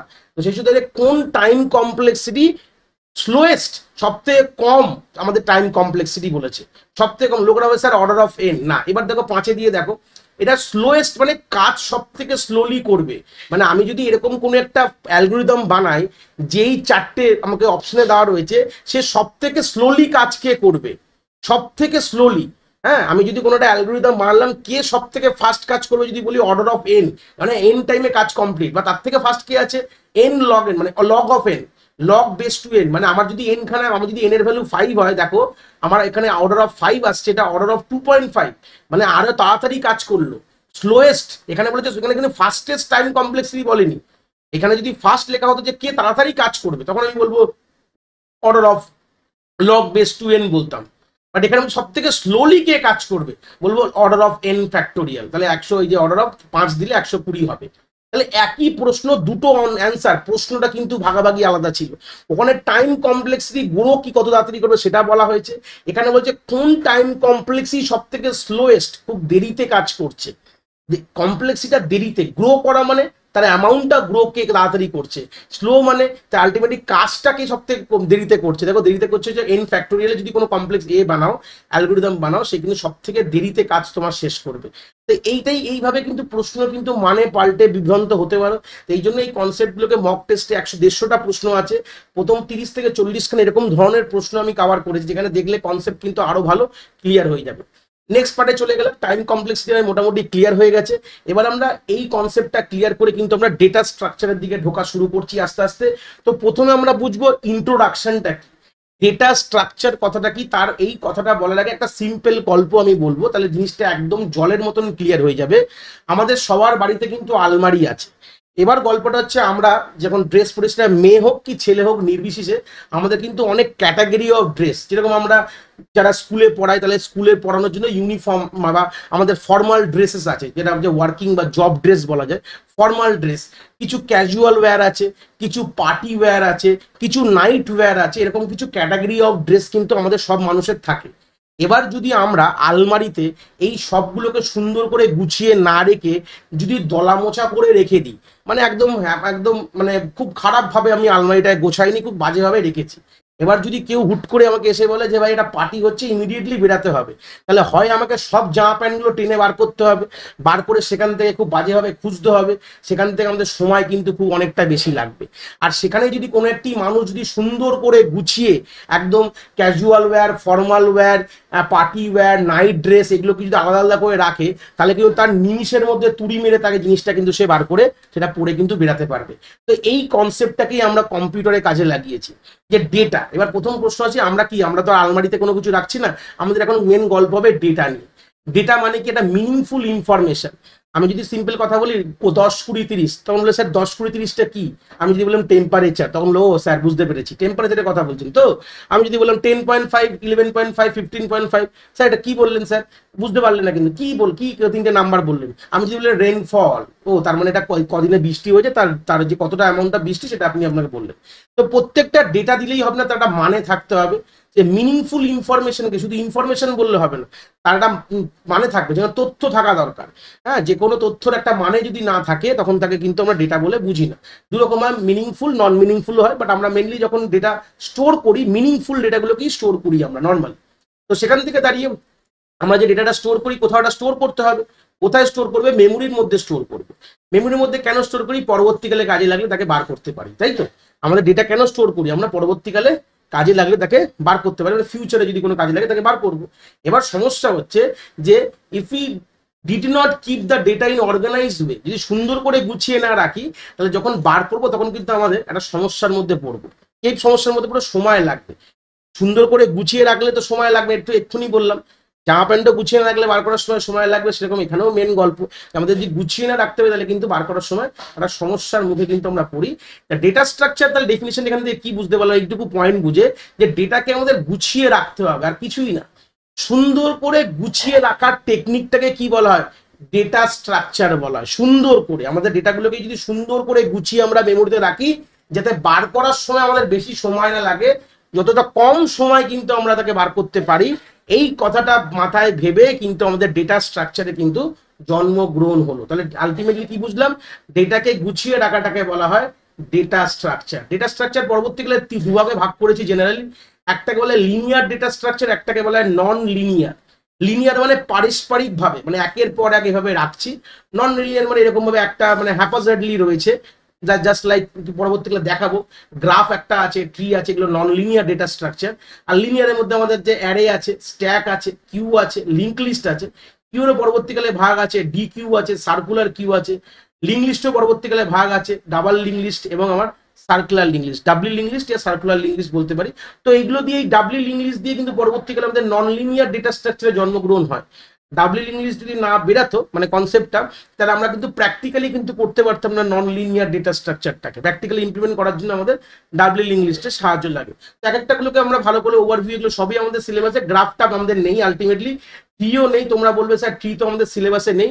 এবার আমি বলে দিই, আমাদের গত 2016 সালে আমাদের 3 থেকে 4খানা প্রশ্ন কিন্তু বাইনারি ট্রি থেকে দিয়েছিল বলে আমাদের এই বছর কিন্তু এটাকে আমাদের কভার করতে হবে। যদি বাই চান্স প্রশ্ন দিয়ে দেয় তখন সমস্যা। গ্রাফ যেহেতু আমাদের সিলেবাসে নেই, প্রশ্নও দেয়নি, তাতে আমাদের এটা কিন্তু আমাদের দেখতে হবে না। তো আমাদের সিলেবাসে কি আছে? অ্যারে আছে, স্ট্যাক আছে, কিউ আছে, লিঙ্ক লিস্টও আছে। ট্রিটা নেই, বাট ট্রিটা তাও পড়বো যেহেতু প্রশ্ন এসছে বলে, এই হচ্ছে ব্যাপার। আর ট্রি এর প্রত্যেকটারই যে ভেরিয়েশন গুলো, কিউ এর ডি কিউ কিরকম কি দেখতে হয়, সার্কুলার কিউ কিরকম, ডাবলি লিঙ্ক লিস্ট, মোটামুটি সবগুলোর একটা আইডিয়া কিন্তু এখান থেকে নেবো। প্রশ্ন আমাদের মেনলি টাইম কমপ্লেক্সিটি ভিত্তিতে দেবে, বাট তাও একটা আইডিয়া নিয়ে নেবো। তো প্রথম আমাদের চলে আসছে অ্যারে। তো অ্যারে আমরা মোটামুটি সবাই জানি, মোটামুটি পড়েছি, তার একটা ওভারভিউ নেবো। অ্যারেকে বলা হয় linear data structure. Contiguous in nature হয়। কন্টিগুয়াস কথাটার মানে কি? খুব ইম্পর্টেন্ট কথা, এই শব্দটা কিন্তু খুব ইম্পর্টেন্ট। এরকম ধরনের শব্দ কিন্তু আমরা পেতে পারি প্রশ্নে। কন্টিগুয়াস কথাটার মানে কি? এটা আমি এখানে ছোট একটা টেবিল রেখেছি, টেবিলের মধ্যে কিছু প্লেট আছে, নাম দিয়েছি 1 2 3 4 করে নাম দিয়েছি, প্লেটের নাম্বারিং করেছি, নাম না হলে নাম্বারিং করেছি। আর কিছু খাবার এই প্লেটে রেখেছি, ধরে নাও। এই হচ্ছে বেসিক গল্প। এবার ধরে নাও কোনো একটি ছেলেকে আমি বলা হয়েছে এই প্লেটের খাবারগুলো খেতে। সে ধরে নাও প্রথমে 1 নম্বর প্লেট থেকে খেলো, তারপরে 3 নম্বর খেলো, তারপরে 5 নম্বর খেলো, তারপরে 6 নম্বর খেলো, এই অর্ডারে খাচ্ছে। গল্পটা দেখে ভাবো যে ও প্রথমে 1-এর পর 3 খেয়েছে, 3-এর পর 5 খেয়েছে। তাহলে এই যে ফ্যাশন অফ ইটিং, এই যে এই ধরনের যে খাচ্ছে, এটা এটাকে বলা হয় নন কন্টিগুয়াস বলা হয়। কন্টিগুয়াস মানে কি, ও যদি একের পর দুইকেই খেত, দুইয়ের পর তিনকেই খেত, তিনের পর চারকেই খেত, মানে একের পর এক, মানে একটা মাঝখানে ইন্টারলিভড নেই, মানে একের পর এক খাচ্ছে, মাঝখানে কোনো কিছু ছেড়ে যাচ্ছে না, এরকম যদি ঘটনা হয় তখন তাকে বলা হয় কন্টিগুয়াস। অ্যারে কিন্তু কন্টিগুয়াস ইন নেচার বলা হয়। কন্টিগুয়াস কেন বলা হয়, যখন আমাদের র্যামের মধ্যে যে অ্যারে অ্যামাউন্ট অফ মেমোরিটাকে অ্যালোকেট করি, আমরা চাঙ্ক অফ মেমোরি তুলে আনি, এটাই যে ডিসঅ্যাডভান্টেজ পরে গিয়ে দেখাবো, চিন্তার বিষয় নেই। তো যাই হোক, অ্যারে হচ্ছে হোমোজিনিয়াস ইন নেচার হয়। হোমোজিনিয়াস কথাটার মানে কি, একই ধরনের ডেটা রাখতে পারবে, ওয়ান টাইপ, একই ধরনের ডেটাকে কিন্তু রাখার কথার গল্পটাকে বলা হয় হোমোজিনিয়াস ইন নেচার। যদি আমাদের মনে হয় ইন্টিজার অ্যারে তৈরি করবো, তার মানে ইন্টিজারই রাখতে পারবো, অন্য কিছু রাখতে পারবো না। ক্যারেক্টার অ্যারে তৈরি করলে ক্যারেক্টারই রাখতে পারবো, সেরকম ফ্লোট অ্যারে তৈরি করলে ফ্লোটই, এই জন্য বলা হয় হোমোজিনিয়াস ইন নেচার। একই ধরনের ডেটা কিন্তু অ্যারেতে রাখা যাবে, যেভাবে তৈরি হবে সেটাই রাখা যাবে, ঠিক আছে। তো অ্যারের মধ্যে কিছু ইন্ডেক্সিং হয়, প্রত্যেকটা যে দেখছে যেটা অ্যারে রয়েছে তার মেমোরি সেল রয়েছে, তা হাজার হাজার এক হাজার দুই, কন্টিগুয়াস মানে একের পর এক, মানে চাঙ্ক অফ মেমোরিকে অ্যালোকেট করেছে, এবং এগুলোকে বলা হয় ইন্ডেক্স অফ দ্য অ্যারে। প্রত্যেকটি ঘরের একটা ইন্ডেক্সিং করা হয়। আমরা যখন এ করি, আমরা তো মেমোরি অ্যাড্রেস বুঝি না, আমরা ইন্ডেক্স দিয়ে চিনি। প্র্যাকটিক্যালে যাওয়ার দরকার নেই, এখান থেকে দেখে মনে হতে পারে স্যার প্র্যাকটিক্যাল লাগবে না, প্র্যাকটিক্যাল একদমই লাগবে না, জাস্ট ওভারভিউটা মাথায় রাখবে যে অ্যারে কি জিনিস, তার বেসিক কনসেপ্টগুলো দরকার। এখানে কোনো প্র্যাকটিক্যাল আমাদের নেই, আমাদের কোড লিখতাম, এটা সি এর একটা কোড জাস্ট দেখিয়েছি, এটা লেখা মানে একটা অ্যারে তৈরি হয়ে যাবে এরকম 5টা সাইজের। বাট আমাদের কিন্তু এই সিনট্যাকটিক্যালি যে সি যখন দেখবো তখন কিন্তু সি এর রেসপেক্টে এটা সিনট্যাকটা তোমাদের মাথায় রাখতে হবে, বাট ডেটা স্ট্রাকচারের রেসপেক্টে কিন্তু তোমাদের কোনো প্র্যাকটিক্যাল এখানে কিন্তু প্র্যাকটিক্যালের গল্প কিন্তু এখানে নেই। জাস্ট সিতে তো আমরা অলরেডি অ্যারে পড়ছি, এটা নিয়ে বিকল্প নেই। তো যাই হোক, তাহলে এখানে বেসিক ডেফিনেশন যদি বলি, যদি আমাদের মোর দ্যান ওয়ান ডেটা যদি সিঙ্গেল ভেরিয়েবল আন্ডারে স্টোর করতে হয়, তখন কিন্তু আমাদের অ্যারের কথা মনে হয়। যেরকম আমাদের অ্যারে কি হয় দেখো, এটা এআরআরটা কি, অ্যারের নাম, এআরআরটা কি, অ্যারের নাম এখানে দেখতে পাচ্ছ। তাহলে একটাই নামের আন্ডারে 5টা এলিমেন্ট স্টোর করছি, তাহলে এই কনসেপ্টটা যদি এরকম কোনো ভাবনা থাকে, তখন কিন্তু আমাদের অ্যারের কিন্তু গল্প চলে আসে। তো অ্যারের কি কি মেজর অপারেশনস, আমাদের বেসিক অপারেশনস প্রত্যেক ডেটা স্ট্রাকচারে আছে, জাস্ট আইডিয়া নিতে হবে। তো অপারেশন অফ অ্যারের মধ্যে আমাদের কি কি কাজ করা যেতে পারে, কোনো ডেটাকে ইনসার্ট করা যেতে পারে, কোনো ডেটা ডিলিট করা যেতে পারে, ট্রাভার্স মানে ঘুরে দেখা যেতে পারে, কোনো কিছু সার্চিং করা যেতে পারে, এবং কোনো কিছু শর্টিং করা যেতে পারে। অ্যারেতে এই জিনিসপত্রগুলো আমরা কিন্তু আগামী দিনে দেখবো, প্রত্যেকটি অপারেশন একটু ওভারভিউ। তো ফার্স্ট যে অপারেশনে চলে আসলাম, যে আমাদের যদি বলা হয় ধরুন একটা অ্যারে এরকম দেওয়া রয়েছে, কেন এইসব গল্পগুলো ইম্পর্টেন্ট, এখান থেকে প্রশ্ন কিন্তু একটা বেসিক সেন্সে আসতেই পারে। তোমাদের একটা এরকম অ্যারে দেওয়া রয়েছে, ধরে নাও বলছে insert a element at the beginning of the array. অ্যারের প্রথমে একটা ডেটাকে ইনসার্ট করতে হবে, বিগিনিং কথাটার মানে কি, মানে এইখানে, মানে এই 0th ইন্ডেক্সে কোনো ডেটাকে আমাকে ইনসার্ট করতে বলা হয়েছে। কিভাবে করবো দেখো, আমাদের প্রথমে কি করতে হবে, আমাদের ব্যাকওয়ার্ড শিফটিং অপারেশন করতে হবে। তোমাদের কোডের গল্প যেতে হবে না, জাস্ট টার্মস গুলো মাথায় রাখো। আমাদের কি করতে হবে, ব্যাকওয়ার্ড শিফটিং করতে হবে। তার মানে কি, আমাদের এই যে 50টাকে তার পাশের ঘরে নিয়ে আসবে, 40টাকে পাশের ঘরে নিয়ে আসবে, 30টাকে তার পাশের ঘরে নিয়ে আসবে, 20টাকে তার পাশের ঘরে নিয়ে আসবে, আর 10টাকে তার পাশে এখানে নিয়ে আসবে। তাহলে আনার পর দেখো, 50 ছিল 4-এ চলে গেছে 5-এ, 40 ছিল 3-এ চলে গেছে 4-এ, 30 ছিল 2-এ চলে গেছে 3-এ, এইভাবে কিন্তু আমাদের এক একটা ঘর শিফট হলো। এই যে শিফটিংটা করলাম পেছন দিকে বলা হয় ব্যাকওয়ার্ড শিফটিং। এই শিফট করতে গেলে আমাদের অর্ডার অফ এন সময় লাগে। কতগুলো সময় লাগে, অর্ডার অফ এন। এবার দেখো এই 10টা আমাদের এখানেও রয়েছে, এখানেও রয়েছে, তার মানে কপি রয়েছে, একই জায়গায় দেখতে পাবো ডুপ্লিকেট রয়েছে। তো আমরা সিম্পল এখন নতুন ডেটাটা কিন্তু এই লোকেশনে আমাদের ইনসার্ট করে নেবো। তো এখান থেকে প্রশ্ন কি হবে, আমাদের তো এর কোডিং করতে হবে না। আমাদের প্রশ্ন এখান থেকে কি হবে, ইনসার্শন যদি বলা হয় এটা বিগিনিং অফ দ্য অ্যারেতে কি অপারেশন কাজ করে বলবো, ব্যাকওয়ার্ড শিফটিং অপারেশন কাজ করে। আর কত সময় লাগছে বলবো, অর্ডার অফ এন টাইম লাগছে। টাইম কি লাগছে, অর্ডার অফ এন। আমাদের কোডে যেতে হবে না, যদি মনে হয় প্র্যাকটিক্যালি ইমপ্লিমেন্ট করতে হয়, যদি নিজেরা প্র্যাকটিসের জন্য করতে পারো চাইলে করতে পারো। আমরা n-1 থেকে শুরু করি, লুপ করা 0 অবধি যাই, যেহেতু বিগিনিং। আর আমাদের নেগেটিভ লুপ করি, আই এর ভ্যালুটা i+1 দিয়ে এখানে লিখেছি। তো শুরু করলাম ধরে না 4 থেকে 4 হচ্ছে, ধরে না আমাদের n এর ভ্যালু 4। তো শুরু করলাম 4 থেকে, 4-এরটা 5-এ যাবে, 3-এরটা 4-এ যাবে, এইভাবে চলতে থাকবে। বাট আমাদের কিন্তু এরকম কোডিং এর দিকে আমার যেতে হবে না। আমাদের আলটিমেটলি এইসব অপারেশন থেকে কি প্রশ্ন হয়, কিভাবে করছি, ব্যাকওয়ার্ড শিফটিং করছি, আর সময় কত লাগছে হচ্ছে অর্ডার অফ এন। এইগুলো মাথায় রাখতে হবে, কত সময় লাগছে। কেন আমাদের অর্ডার অফ এন যদি কথা বলি, দেখো যেহেতু আমরা প্রত্যেকটা এলিমেন্টকে, দেখো আমাদের শুরু করলাম শেষ থেকে, তার আমাদের 4 অব্দি মানে এনখানা এলিমেন্ট ছিল, প্রত্যেকটা এলিমেন্ট করে এক ঘর করে পেছনে পিছিয়েছি। তাহলে আমাদের লুপ চলেছে পুরো এই যে 4 থেকে নিয়ে একদম 0 অব্দি। তাহলে আমাদের এনখানা এলিমেন্টকে সে আমাকে ঘুরে দেখতে হয়েছে। তাহলে আলটিমেটলি এনখানা সময় লেগেছে, এনটা এলিমেন্ট হলে এনখানা সময়। এই জন্য এটাকে অর্ডার অফ এন বলা হয়, বিগো অফ এন বা অর্ডার অফ এন কিন্তু বলা হয়। ঠিক আছে, নেক্সট পার্টে চলে যাব, যেখানে বলছে ইনসার্ট আ এলিমেন্ট, এটা ending of the array. Array শেষে ইনসার্ট করব। দেখো গল্পতে এই হচ্ছে রয়েছে 50 আমাদের এন্ডিং। এর পরে এরপরে আমাকে ইনসার্ট করতে হবে। তার জন্য কি কোনো গল্প লাগবে, কোনো কিছু করতে হবে? আমরা তো জানি, আমরা জানি আমাদের এন্ড অবধি আমাদের এন এর ভ্যালু কি আমি জানি। এন হচ্ছে number of index in the array, কতগুলো এলিমেন্ট আছে। এটা কথা মাথায় রাখবে, যতগুলো এলিমেন্ট হয় তাহলে এন যদি আমার নাম্বার অফ এলিমেন্ট হয়, number of element in array যদি হয়, তাহলে এন মাইনাস ওয়ান খানা কিন্তু ইন্ডেক্স থাকবে, ঠিক আছে।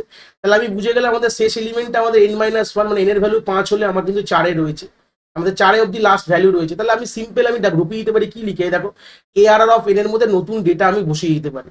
এটা করতে গেলে খরচা কত হলো দেখো, অর্ডার অফ ওয়ান। যতই এলিমেন্ট হোক না কেন দেখার দরকার নেই, আমি কিন্তু একদম কনস্ট্যান্ট টাইমে গিয়ে কথা কাজ করে আসবো। হ্যাঁ, আমরা ডাইরেক্ট যাব আমাদের এন যে ইন্ডেক্সে গিয়ে আমি নতুন ডেটাকে বসিয়ে দেবো, তাহলে এটাকে আমরা কনস্ট্যান্ট টাইমে কিন্তু আমরা কাজ করতে পারি। তাহলে এই যে অপারেশনটা, যেটা adding an element at the ending of the অ্যারের যদি কথা বলি, তাহলে কত সময় লাগবে, অর্ডার অফ ওয়ান। জাস্ট আমরা যাব, আমাদের কিন্তু ফর লুপও লাগাতে হতো না। যখনই আমাদের লুপ লাগানো হয় তখনই আমাদের টাইম কমপ্লেক্সিটি আমাদের ওইভাবে ক্যালকুলেট করতে হয় যে এনখানে এলিমেন্টের উপর ডিপেন্ড রয়েছে। দেখো আগেরটা আমরা লুপ লাগিয়েছিলাম, এখানে কিন্তু লুপ কোনো কিছু ব্যাপারই নেই। এখানে ডাইরেক্ট আমি লিখছি এআরআর অফ এন, আমাদের নতুন ডেটা আমরা ইনসার্ট করছি। এখানেই হচ্ছে সব থেকে বড় ডিসঅ্যাডভান্টেজ বলতে পারো, লিঙ্ক লিস্টে গেলে বুঝতে পারবো আমরা, যখন লিঙ্ক লিস্ট দেখবো। এই হচ্ছে বেসিক আইডিয়া, হয়ে গেল। পরের পার্টে চলে যাই। যদি আমাদের কখন এরকম বলা হয়, নেক্সট একটা অপারেশন দেখছি ইনসার্শনের অপারেশন। যদি কোনো এলিমেন্টকে একটা গিভেন ইন্ডেক্স অফ দ্য অ্যারেতে বসাতে হয়, ধরেন আমি বলে দিয়েছি একটা অ্যারে এরকম ছিল, ভালো কথা ছিল বাই ডিফল্ট, আর আমি বলেছি যে 2 নম্বর ইন্ডেক্সেই 100 এলিমেন্টটা বসাতে হবে, তাহলে তার কমপ্লেক্সিটি কি হতে পারে আর কি অপারেশন পারফর্ম করব, এরকমও তো প্রশ্ন হতে পারে যে আমাদের একটা নির্দিষ্ট একটা ইন্ডেক্সে এলিমেন্ট বসাতে হবে, কিভাবে বসাবো। তবে তখনও কিন্তু আমরা ব্যাকওয়ার্ড শিফটিং করবো। প্রথমে কতটা করবো দেখো, 50 তার পরের ঘরে যাবে, 40 তার পরের ঘরে গেল, আর 30 তার পরের ঘরে যাবে। দেখো তাই করে, দেখো এখানে 4-এ ছিল, আমি 50-কে 5-এ রেখেছি, এখানে 3-এ ছিল, এখানে 40 ছিল 3-এ, 40 4-এ চলে গেছে, 30টা 2-তে ছিল, 30টা 3-এ চলে গেছে, এখনো দেখো 30টা দুটো জায়গায় রয়েছে। এবার আমার তো কোনো অসুবিধা নেই, আমি এই যে যে টার্গেট সেল বলতে পারো, এখানে আমি 100-কে বসিয়ে দিয়েছি, সিম্পল ডাইরেক্টলি বসিয়ে দিয়েছি। তাহলে এখানে আমাদের অপারেশনে কি অপারেশন করলাম, ব্যাকওয়ার্ড শিফটিং করলাম। কি করলাম, ব্যাকওয়ার্ড শিফটিং করলাম। কতটা সময় আমাদের লাগবে যদি বলি, দেখো এখানে তো মাঝামাঝি জায়গায় ছিল বলে তুমি বলবে স্যার হয়তো 50% লাগলো, কিন্তু আমি তো বলতে পারি যে 0 নম্বর সেলে বসাতে পারি, বলতেই পারি, আমি বলতেই পারি 0-তে আমি বসাবো। তাহলে তাহলে তাহলে কি হবে, তাহলে তো আমাকে সেই এনখানা এলিমেন্টই ট্রাভার্স করতে হবে, তাই তো, এনখানা এলিমেন্টকেই ঘুরে দেখতে হবে। তো লুপটা আমাদের এন অব্দি চলবে। তাহলে এখান থেকে দাঁড়িয়ে আমাদের যে মেন কথাটা আসছে যে কতটা অব্দি লুপ চলতে পারে ওয়ার্স্ট সিনারিওতে। ওয়ার্স্ট সিনারিওতে কি হতে পারে, সবসময় বলেছি খারাপটা দেখবো। খারাপ হলে কি হবে, এখানে অর্ডার অফ এন কিন্তু আমাদের সময় লাগে। তাহলে আলটিমেট টাইম কমপ্লেক্সিটি কি আছে, অর্ডার অফ এন। এখানেও তুমি দেখতে পারো এখানে যে কোডিংটা আছে, দেখো শুরু হচ্ছে লাস্ট থেকে। এখানে আইএনডিটা কি জিনিস, ধরে নাও এই যে আমাদের ইন্ডেক্সটা, এই যে ইন্ডেক্সটা দেওয়া রয়েছে, যেটাকে আমি আইএনডি বলে আমি ডিনোট করিয়েছি। আইএনডি কথাটার মানে কি, যে ইন্ডেক্সটা ইনসার্ট করতে হবে। তো আলটিমেট লুপটা আমাদের কিন্তু ওই ইন্ডেক্স অব্দি যাবে, আর আমরা সিম্পলি এখানকার ভ্যালু এখানে পৌঁছে দেবো। মানে আমরা দাঁড়িয়েছি যেখানে, তার পাশের সেলে আমি রেখে দেবো, করার পর লাস্টে সেই সেলে বসিয়ে দেবো। আমাদের কোডিং যেতে হবে না, বাট আমরা আলটিমেটলি এটুকু বুঝলাম যে আমাদের এটা করতে গেলে আমাদের খরচা পড়বে হচ্ছে order of N, time complexity কিন্তু লাগবে। আর শিফটিং অপারেশন কি ব্যবহার করছি, আমরা ব্যাকওয়ার্ড শিফটিং কিন্তু ব্যবহার করি। এখান থেকে একটা আইডিয়া ক্লিয়ার মোটামুটি হয়ে যাবে যে ইনসার্শন কিন্তু ব্যাকওয়ার্ড শিফটিং হয়। এবার আমি যখন ডিলিশন দেখাবো এর পরে, তখন কিন্তু আমাদের ফরওয়ার্ড শিফটিং হবে। ডিলিশনের আগে আমরা প্রথমে একটা টার্ম দেখবো যাকে বলে সার্চিং।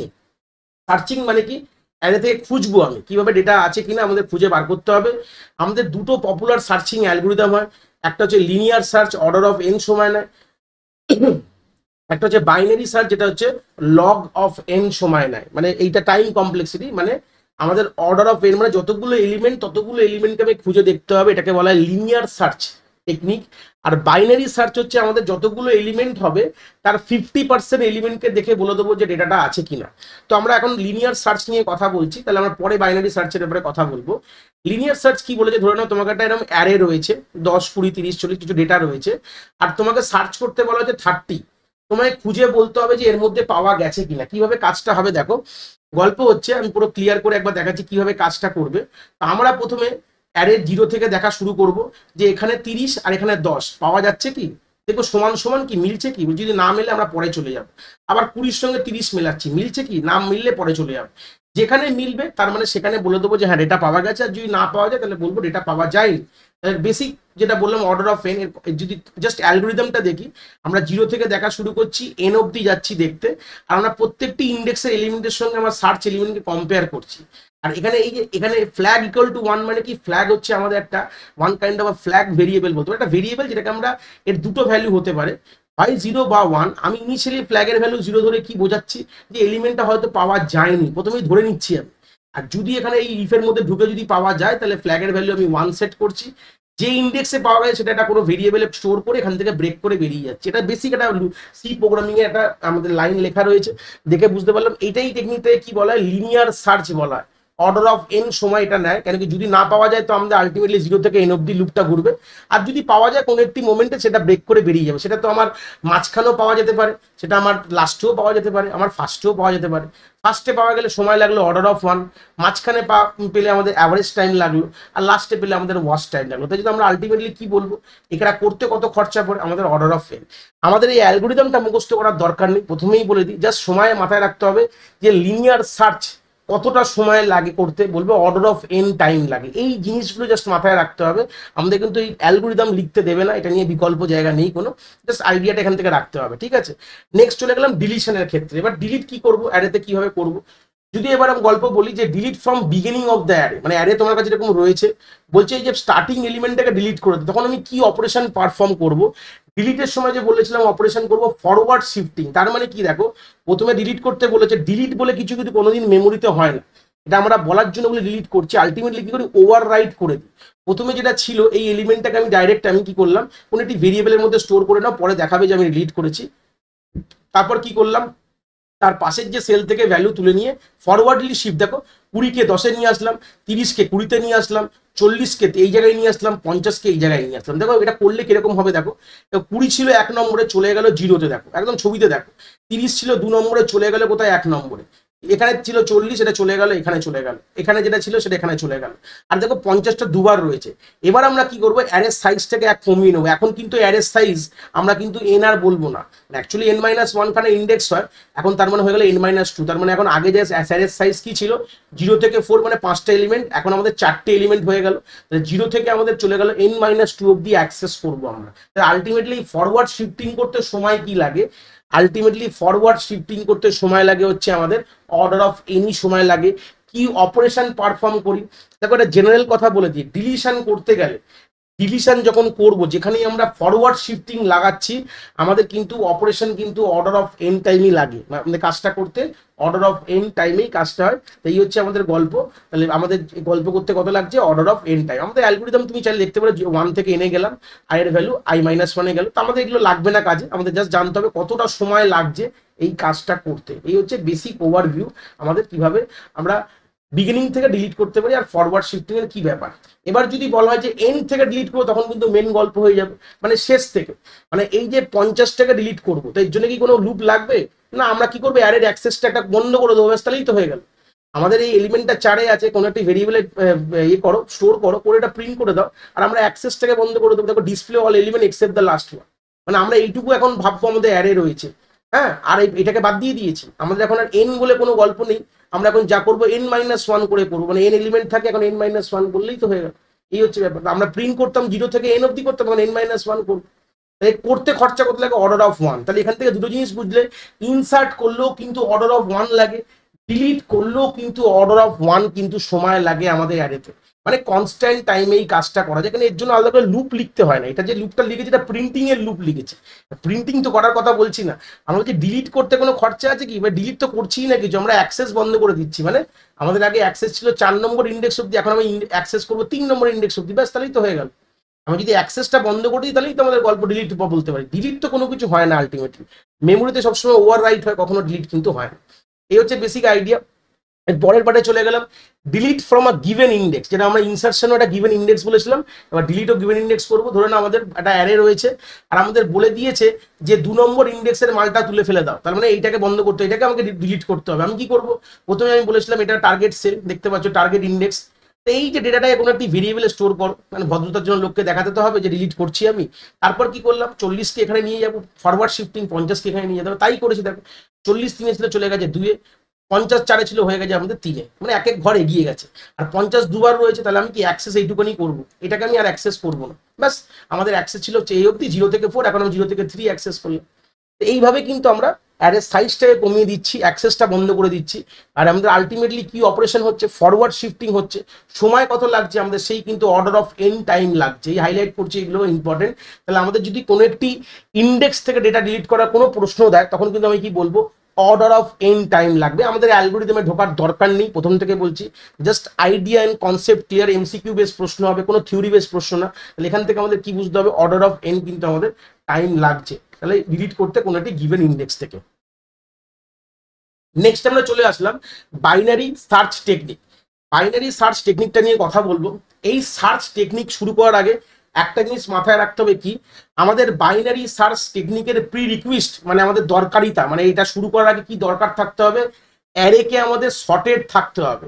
যদি আমাদের কোনো ডেটা আমাদের সর্টেড অর্ডারে থাকে, তাহলেই কিন্তু বাইনারি সার্চ টেকনিককে আমি কাজে লাগাতে পারবো, না হলে লাগাতে পারবো না।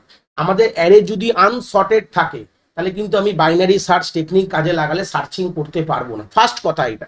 তাহলে অ্যারে যদি সর্টেড থাকে, তাহলেই কাজ করব। নেক্সট, এটা করতে গেলে সময় কেন লাগে, কতটা লাগে বলেছিলাম, অর্ডার অফ লগ এন, মানে এটা আমাদের যে লিনিয়ার সার্চ করতে যে অর্ডার অফ এন টাইম, মানে পুরো অ্যারেকে ঘুরে দেখতে হতো, এই বাইনারি সার্চ করতে কিন্তু পুরো অ্যারেকে ঘুরে দেখতে হবে না, 50% অফ দ্য অ্যারেকে থেকে আমাদের খুঁজে বার করতে পারবে। এরকম সিম্পল। যদি ধরো না শর্টেড থাকে, দেখো এই হচ্ছে গল্পটা, এই যে শর্টেড অ্যারে, দেখো দেখলে বুঝতে পারছো 10 20 30 একটা শর্টেড অর্ডারে, মানে ছোট থেকে বড় হিসাবে আমি সাজিয়ে রেখে দিয়েছি। তো অ্যালগোরিদমটা অবভিয়াসলি যে সার্চিং করে আমাদের বলছে যে 50% অফ দ্য অ্যারে, মানে যে কোনো একটি হাফকে দেখে আমি বলে দেবো, হাফ মানে যে কোনো একটি ভাগ হয়, এটাকে ধরে নাও, এটাকে যদি ভাগ করা হয়, এটাকে যদি লেফট হাফ বলো, এটাকে রাইট হাফ বলো, ঠিক আছে, এটাকে লেফট বলছি, এটাকে রাইট বলছি, তাহলে যে কোনো একটি ভাগে থাকবে। তাহলে স্বাভাবিক কথা, শর্টেড থাকলে তো এমনিও তো আমরা বুঝতেই পারি। নয় আমরা একটা বই যখন খুলি, কোনো একটা পেজ নাম্বারে যাব, পেজ নাম্বার শর্টেড থাকে, আমি বইটাকে র্যান্ডামলি খুললাম, দেখলাম কোন পেজ নাম্বারে এসছি, হয় আমরা যদি বেশি হয় তাহলে আমরা পরে যাব, আর না হলে আমরা আগে যাব। তাহলে এই টেকনিক তো নর্মালি ব্যবহার করি। তো এই টেকনিক ফলো করে কিন্তু বাইনারি সার্চ কাজ করে। তাহলে অ্যালগোরিদমটা দেখবো কিভাবে কাজ চলে। তো ইনিশিয়ালি অ্যালগোরিদম শুরু করার সময় আমি কি বলছি, ধরে না হচ্ছে অ্যারে আর কিছু শর্টেড এলিমেন্ট নিয়ে কথা বলবো। তো প্রথম 50টাকে নিই, মানে 50 ইজ আ সার্চিং এলিমেন্ট, ভালো কথা। তো ইনিশিয়ালি আমি কি করলাম, জিরোতে আমি লো, মানে এল বলে একটা ধরে নাও, লো বা এল বলে কোনো একটি ভেরিয়েবলে আমি জিরো আমি পয়েন্ট করেছি, মানে এই এলটা আমার জিরোতে পয়েন্ট করা আছে, মানে এটা হচ্ছে zeroth index of the array. আর এইচ বলে একটি ভেরিয়েবল, যেটা কিনা আমাদের n-1, এনখানে যদি এলিমেন্ট থাকে তাহলে n-1কে পয়েন্ট করে আছে, এখানে 9কে পয়েন্ট করে আছে। তাহলে এই গল্পটা কি, এখান থেকে আমাদের মিডের ফর্মুলাটা কি আছে, মিডের ফর্মুলা বলছে L plus high minus low by 2, L plus high minus low by 2। দেখো ফর্মুলাটাকে এক্সপ্লেন করেছি। দেখো এল এর ভ্যালু 0, এইচ এর ভ্যালু n, 9 কেন বলেছিলাম, n-1, এখানে n এর ভ্যালু দেখো 10 আছে, যেহেতু 10টা এলিমেন্ট আছে, n এর ভ্যালু 10 আছে, n-1 9। তো 9-0/2 করলে কি হবে, আমাদের হয় এখানে 9/2 মানে 4.5, যেহেতু এটা ইন্টিজার গল্প, 0 থেকে প্লাস করলে 0 + 4 হয়ে যাবে 4। তাহলে মিড কোথায় দাঁড়িয়ে আছে, আমাদের 4-এ দাঁড়িয়ে আছে। মিড বলে যেটা কোথায় দাঁড়িয়ে আছে, আমাদের 4-এ দাঁড়িয়ে আছে। তাহলে এটা বেসিক আন্ডারস্ট্যান্ডিং বললাম যে মিডের ফর্মুলাটা কি হবে। তো অ্যালগোরিদমটা আমার বাঁ দিকে লেখা রয়েছে, ডান দিকে সরি, বলছে ওয়াইল লুপ ইউজ করে যত পর্যন্ত লো আমার হাইয়ের থেকে ছোট হবে, মানে এল যে ভেরিয়েবলটাকে লো বলো, আর এইচ কে ধরে নাও হাই, ঠিক আছে, যত পর্যন্ত এই লো এর যে ভ্যালুটা আমাদের হাইয়ের থেকে ছোট বা ইকুয়াল হয়, তত পর্যন্ত এই কাজটা চলবে। ঢুকে কি করবো, ওই মিডের ক্যালকুলেশনটা করবো, ভালো কথা। এখন লো এর ভ্যালু 0, এইচ এর ভ্যালু হচ্ছে 9, তো ঢুকেই আমি মিডের ক্যালকুলেশন করে এম এর ভ্যালু কি পেলাম, আমি 4 পেলাম, ভালো কথা। এইভাবে আমাদের সলিউশন রয়েছে। তারপর আমাদের এখানে হচ্ছে মেন গল্প। তাহলে এখানে বলছে যে যদি আমাদের অ্যারের যে মিড, যেখানে আমরা এআরআর এর যে মিড যে পেয়েছি, যে ভেরিয়েবলটা এআরআর এর যে মিড পজিশনে যদি আর কি এর ভ্যালু, কি মানে হচ্ছে সার্চ এলিমেন্ট, যদি সমান হয়, তাহলে আমি সার্চ হয়ে গেছে, পেয়ে গেছি বলে বেরিয়ে যাব। ওই ফ্ল্যাগ ভেরিয়েবল সেট করবো, যেটা লিনিয়ার সার্চে করেছি, একই ব্যাপার, ইন্ডেক্স ধরে রেখে ব্রেক করে বেরিয়ে যাব। যদি আমাদের যে মিডের যে ডেটাটা রয়েছে আর যে সার্চ করছি ডেটাটা যদি সিমিলার হয়, তাহলে আমি বলে দেবো আমি পেয়ে গেছি। তো স্বাভাবিক, সবসময় তো এখানে পাবো, এটা কোনো বড় কথা না। এবার না পেলে কি করবো, ধরুন আমি 20-র কথা বলি, আমি পুরো জিনিসটা ক্লিয়ার করে এবার 20 দিয়ে বোঝাই, যে আমার যদি সার্চিং এ 20 আছে আর মিডে পাওয়া গেছে 40, তাহলে আমাদের মেলেনি, সমান সমান না, তখন কোথায় যাব, তখন আমি পরের গল্পটাই চলে গেলাম। যদি আমার এআরআর মিড, মানে মিডে যে ভ্যালুটা রয়েছে, মিড যে আমাদের যে এইটা রয়েছে, এই মিডে যে ভ্যালুটা রয়েছে, যে ইন্ডেক্স সেলে, যদি বড় হয় কি এর থেকে, দেখো আমাদের মিডে কি আছে 50 কি আমাদের বড় 20 থেকে, হ্যাঁ বড়। তখন কি করব, যদি আমাদের এই যে মিডে যে ভ্যালুটা রয়েছে 50 আর সার্চে রয়েছে 20, মিডের ভ্যালু যদি বড় হয়ে যায়, 50 থেকে তাহলে এইটুকু বুঝতে পারলে আমি লেফট সাইডে চলে আসছি। তার মানে আমার যে 20টা কোথায় হবে, লেফট সাইডে, এখানে শর্টেড অ্যারে, তো মানে এই পোর্শনে পাবো আমি, এইটুকু তো ক্লিয়ার হয়ে গেছে, বইতেও তাই করি আমরা। তাহলে আমরা কি করবো, যে হাইকে তুলে এনে মিড -1 বসিয়ে দেবো, মানে হাই ছিল এখানে ছিল, তো এখন এই হচ্ছে হাইয়ের গল্প। হাই তুলে কোথায় হয়ে গেছে, এই জায়গাটা হাই বসে যাবে, এই জায়গাটা হাই এখানে রয়ে যাবে, মানে হাইকে তুলে এনে আমি এখানে বসিয়ে দিলাম, ব্যাস। তাহলে এবার নেক্সট টাইম আবার সেই সেম কাজ করব, লো পেয়েছি হাই পেয়েছি, আবার মিড কোনো হবে, মানে 0 + 3/2 যদি করি এই ফর্মুলায় ফেললে, তাহলে পেয়ে যাবো 1, এখানে আমার মিড হবে। আবার দেখবো এখানে পাওয়া গেছে, না পাওয়া গেলে আবার দেখতাম এটা এই পোর্শনে আছে না এই পোর্শনে আছে। তাহলে আলটিমেটলি যদি দেখি এইভাবে, তাহলে আমরা 50% অফ দ্য অ্যারেকে সার্চ করছি। যদি এর ওভারভিউ নিই, আমাদের তো অ্যালগোরিদম লিখতে দেবে না, তো আমাদের ওভারভিউ লাগবে। তো সেই সূত্রে গেলে যদি এই ভাবটা হয়, যদি 90 হয়, ভেবে না, এবার আমি সার্চিং এলিমেন্ট কি আছে, 90-র কথা বলছি। এখন এখানে 90 আছে আর মিড এখানে আছে। এবার দেখো এর পরের কন্ডিশনটা দেখো, যদি এআরআর মিড ছোট হয়ে যায় কি এর থেকে, দেখো এআরআর মিড মধ্যে, এআরআর মিড যেখানে 50 আছে আর এখানে 90 আছে, তাহলে 50 ছোট 90 বড়, তাহলে এই লোটা তুলে কোথায় আসবে, এখানে চলে আসবে, মানে এই জায়গাটা লো কিন্তু দাঁড়িয়ে থাকবে। তাহলে আমরা এইটুকু পোর্শনকে আমাদের সার্চ করতে হবে, এই পোর্শনটা আর করতে হচ্ছে। তো আলটিমেটলি আমাদের কি হচ্ছে, আমাদের একটা ডিসিশন, যেহেতু শর্টেড অ্যারে আছে, দেখে বললাম যে কোন দিকে যেতে হবে, হয় আমার লেফট ওয়ার্ড, না হয় আমাদের রাইট ওয়ার্ড। যে কোনো অর্ডারে গিয়ে আমরা যে কোনো একটি হাফকে আমরা চেক করে দেখছি ডেটাটা ওখানে আছে কিনা, তাই জন্য আমাদের সময় লাগে কিন্তু আমাদের অর্ডার অফ এন। তো প্রশ্ন এখান থেকে কিরকম দেবে, আমি তো কনসেপ্টটা বুঝিয়ে দিলাম, অ্যালগোরিদম তো আমাদের কাজে লাগবে না, এই অ্যালগোরিদম আমাদের পড়তে হবে না, এটুকু ক্লিয়ার হয়ে গেছে, কনসেপ্টটা জেনে নিয়েছো, অ্যালগোরিদম মুখস্থ করতে হবে না। বাট এখানে হয়তো সময় দিল যে আমাদের এই বাইনারি সার্চের প্রি রিকুইজিট কি আছে, অ্যারেকে শর্টেড থাকতে হবে, হ্যাঁ অ্যারে শর্টেড থাকতে হবে। দেখো এটা যে কোনো অ্যারের উপর কাজ করবে, এটা ডিসঅ্যাডভান্টেজও বলতে পারো। অ্যাডভান্টেজ যদি আমাদের কম সময় লাগে, ডিসঅ্যাডভান্টেজ কি, এটা আমাদের অ্যারেকে শর্টেড থাকতে হবে, এই একটা বড় ডিসঅ্যাডভান্টেজ। লিনিয়ার সার্চ যেরকম যে কোনোর উপর করা যেতে পারে, এই হচ্ছে গল্প। দ্বিতীয় কথা, সময় কত লাগছে, অর্ডার অফ এন। আর এখানে কেন ওটা অর্ডার অফ এন সময় লাগে, যে কোনো একটি হাফে আমাদের সার্চ করতে হচ্ছে, পুরো অ্যারেকে সার্চ করতে হচ্ছে না। এখান থেকে কিছু এরকম ধরনের যদি প্রশ্ন আসে, তাহলে এরকম ধরনের প্রশ্ন কিছু দিতে পারে, এই হচ্ছে বেসিক আইডিয়া। এর পরের গল্পে চলে গেলাম হচ্ছে সর্টিং কি জিনিস, প্রথমত ওভারভিউটা প্রথমে দিয়ে দিই। তো সর্টিং হচ্ছে আমাদের একটা টেকনিক, যেটার সাহায্যে আমরা অ্যারেকে সাজাতে পারি, হয় বড় থেকে ছোট বা ছোট থেকে বড়। অ্যাসেন্ডিং অর্ডার মানে ছোট থেকে বড়, আর আমাদের ডিসেন্ডিং অর্ডার মানে বড় থেকে ছোট। তো আলটিমেটলি এখান থেকে আমাদের কিছু পপুলার সর্টিং অ্যালগোরিদম ব্যাপারে কথা বলবে, এবং তার টাইম কমপ্লেক্সিটি কত লাগছে। ঠিক আছে, প্রশ্ন কিরকম ধরনের দেবে, যে বাবেল শর্টের আমাদের টাইম কমপ্লেক্সিটি কত, হচ্ছে order of N square. Insertion শর্টের টাইম কমপ্লেক্সিটি কত, অর্ডার অফ এন স্কোয়ার। এগুলো মাথায় রাখতে হবে, এন স্কোয়ার মানে যা ডেটা তার থেকে ডবল আমাদের সময় লাগে। সিলেকশন শর্টের টাইম কমপ্লেক্সিটি হচ্ছে অর্ডার অফ এন স্কোয়ার, ঠিক আছে। এবার কুইক শর্টের দুরকম ভার্সান আছে। কুইক শর্টের যদি এসি মানে অ্যাভারেজ কেস বা বেস্ট কেসের কমপ্লেক্সিটি হচ্ছে এন লগ এন, আর ওয়ার্স্ট কেসে হচ্ছে এন স্কোয়ার। এটা মনে রাখতে হবে, কিন্তু এগুলো মুখস্থ থাকতে হবে। সেরকম মার্চ শর্টেরও কিন্তু আমাদের তিনটেতেই আমাদের সময় লাগে হচ্ছে order of N log N. সেরকম হিপ শর্টেরও আমাদের মোটামুটি সময় লাগে হচ্ছে order of N log N. তো মোটামুটি এই 6টা পপুলার শর্টের কথা, যেটা ম্যাক্সিমাম প্রশ্ন যদি দেয়, এর বাইরে কোনো শর্টিং অ্যালগোরিদম যেটা আমাদের ব্যাচেলার ডিগ্রিতেও পড়ানো হয় না সব জায়গায়। তো মোটামুটি এই 6টার মধ্যে থেকেই তোমাদের যদি প্রশ্ন দেয় দেবে। আলটিমেটলি যদি পড়তে দেয়, যদি টাইম কমপ্লেক্সিটি পড়তে দেয়, তো সেই সূত্রে কত সময় কার কি লাগে, তো এরকম ধরনের প্রশ্ন আসলেও আসতে পারে। জাস্ট আমাদের কমপ্লেক্সিটা মাথায় রাখতে হবে, কতটা সময় লাগছে। এবার আমি চলে আসবো যে আমাদের 2016 সালে বাবেল শর্ট থেকে একটা প্রশ্ন দিয়েছিল, যে কতগুলো সোয়াপিং অপারেশন পারফর্ম করা যায়। হ্যাঁ, সেরকম তাহলে মোটামুটি আদার্স গুলোতেও হতে পারে।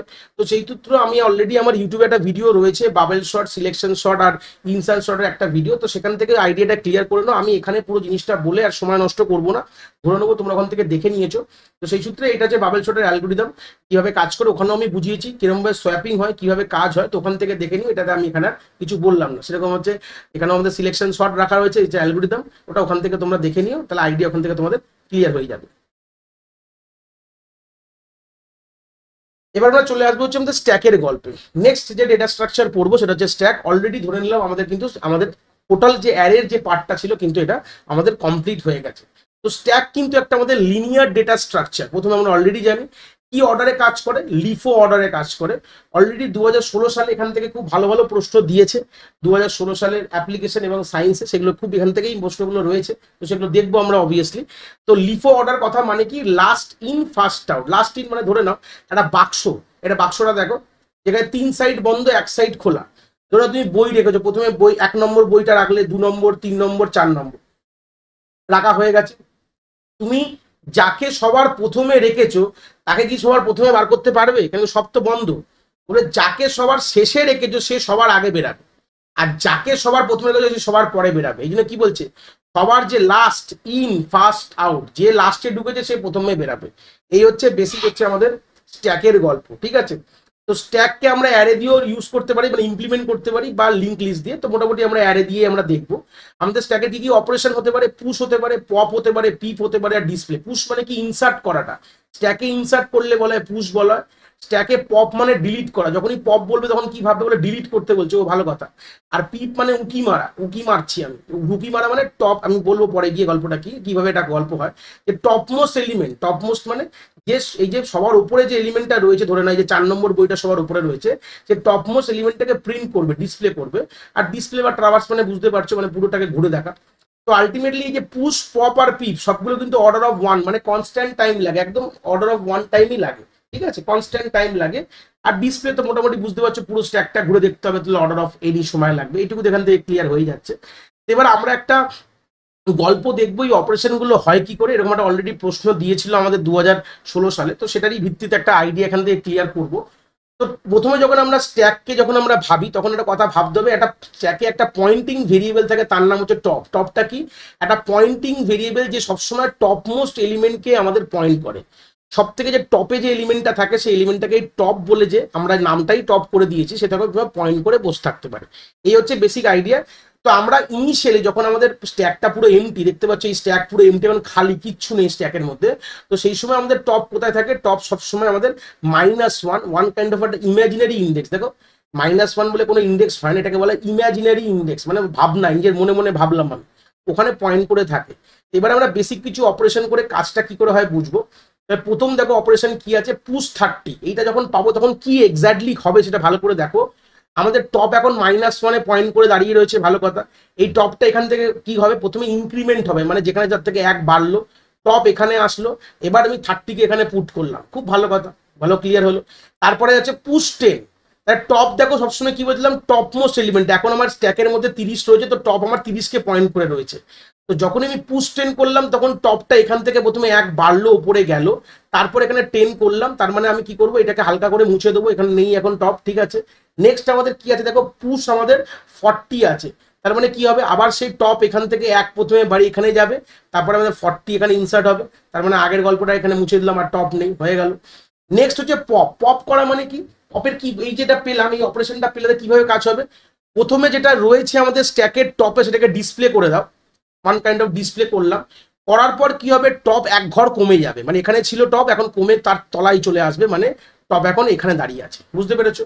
তাহলে প্রথমে কি হলো, প্রথমে ডিসপ্লে করলাম, তারপরে 1 ঘর কমিয়ে দিলাম।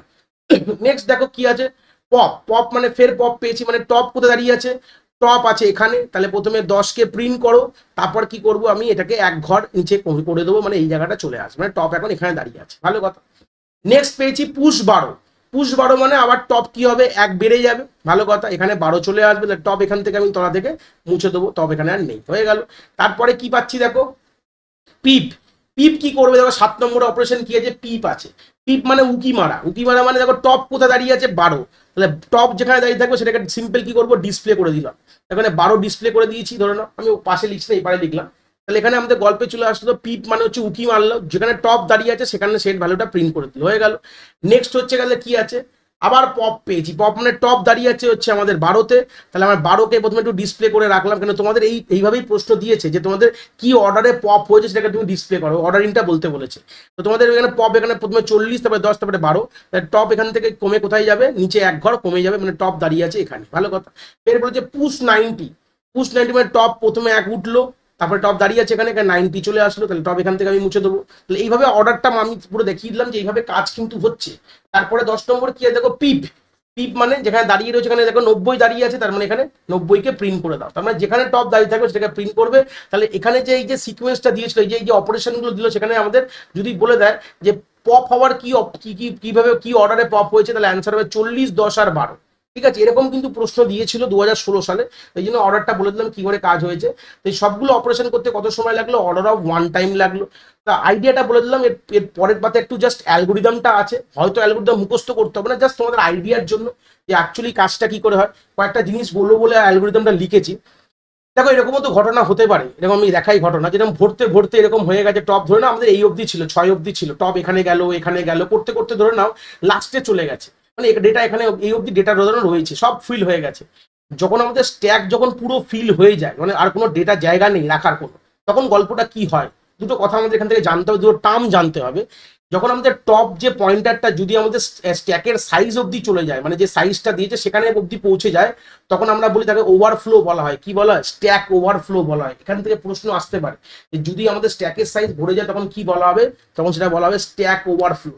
আর যদি না হয় তাই এলসে কি হবে, আমি তো যখন ইনসার্ট করতে হবে এই জিনিসটা আমাকে মাথায় রাখতে হবে যে স্ট্যাকটা ভরে গেছে কিনা, খালি। দেখো তুমি রাখবে কখন, জায়গা থাকলে রাখতে পারো না, তো প্রথমে আমাকে এটাই দেখতে হবে যে টপ যদি আমাদের সাইজের অবধি পৌঁছে যায় তখন বলবো আমি ওভারফ্লো বলবো। আর না হলে কি করবো, টপকে 1 বাড়াবো, যেটা শিখিয়েছিলাম, টপ আগে যা ছিল সেখানে 1 উপরে যাবে, তারপর ডেটাকে রেখে দেবো, ব্যাস। এই এটা তো আমি যদি অ্যারে দিয়ে ইমপ্লিমেন্ট করছি, অ্যারের নামটা ধরে নাও স্ট্যাক রয়েছে, তার টপ ইন্ডেক্সে ডেটাকে রেখে দিলাম। আমাদের অ্যালগোরিদম মুখস্থ করতে হবে না, বাট কথাটা বলে দিলাম যে কিভাবে কি করতে হবে। এর কাজ করতে কি কোনো ফর লুপ লাগিয়েছি, তাহলে কাজ করতে কত লাগছে, অর্ডার অফ 1 টাইমেই কাজ হয়ে যাচ্ছে, হয়ে গেল।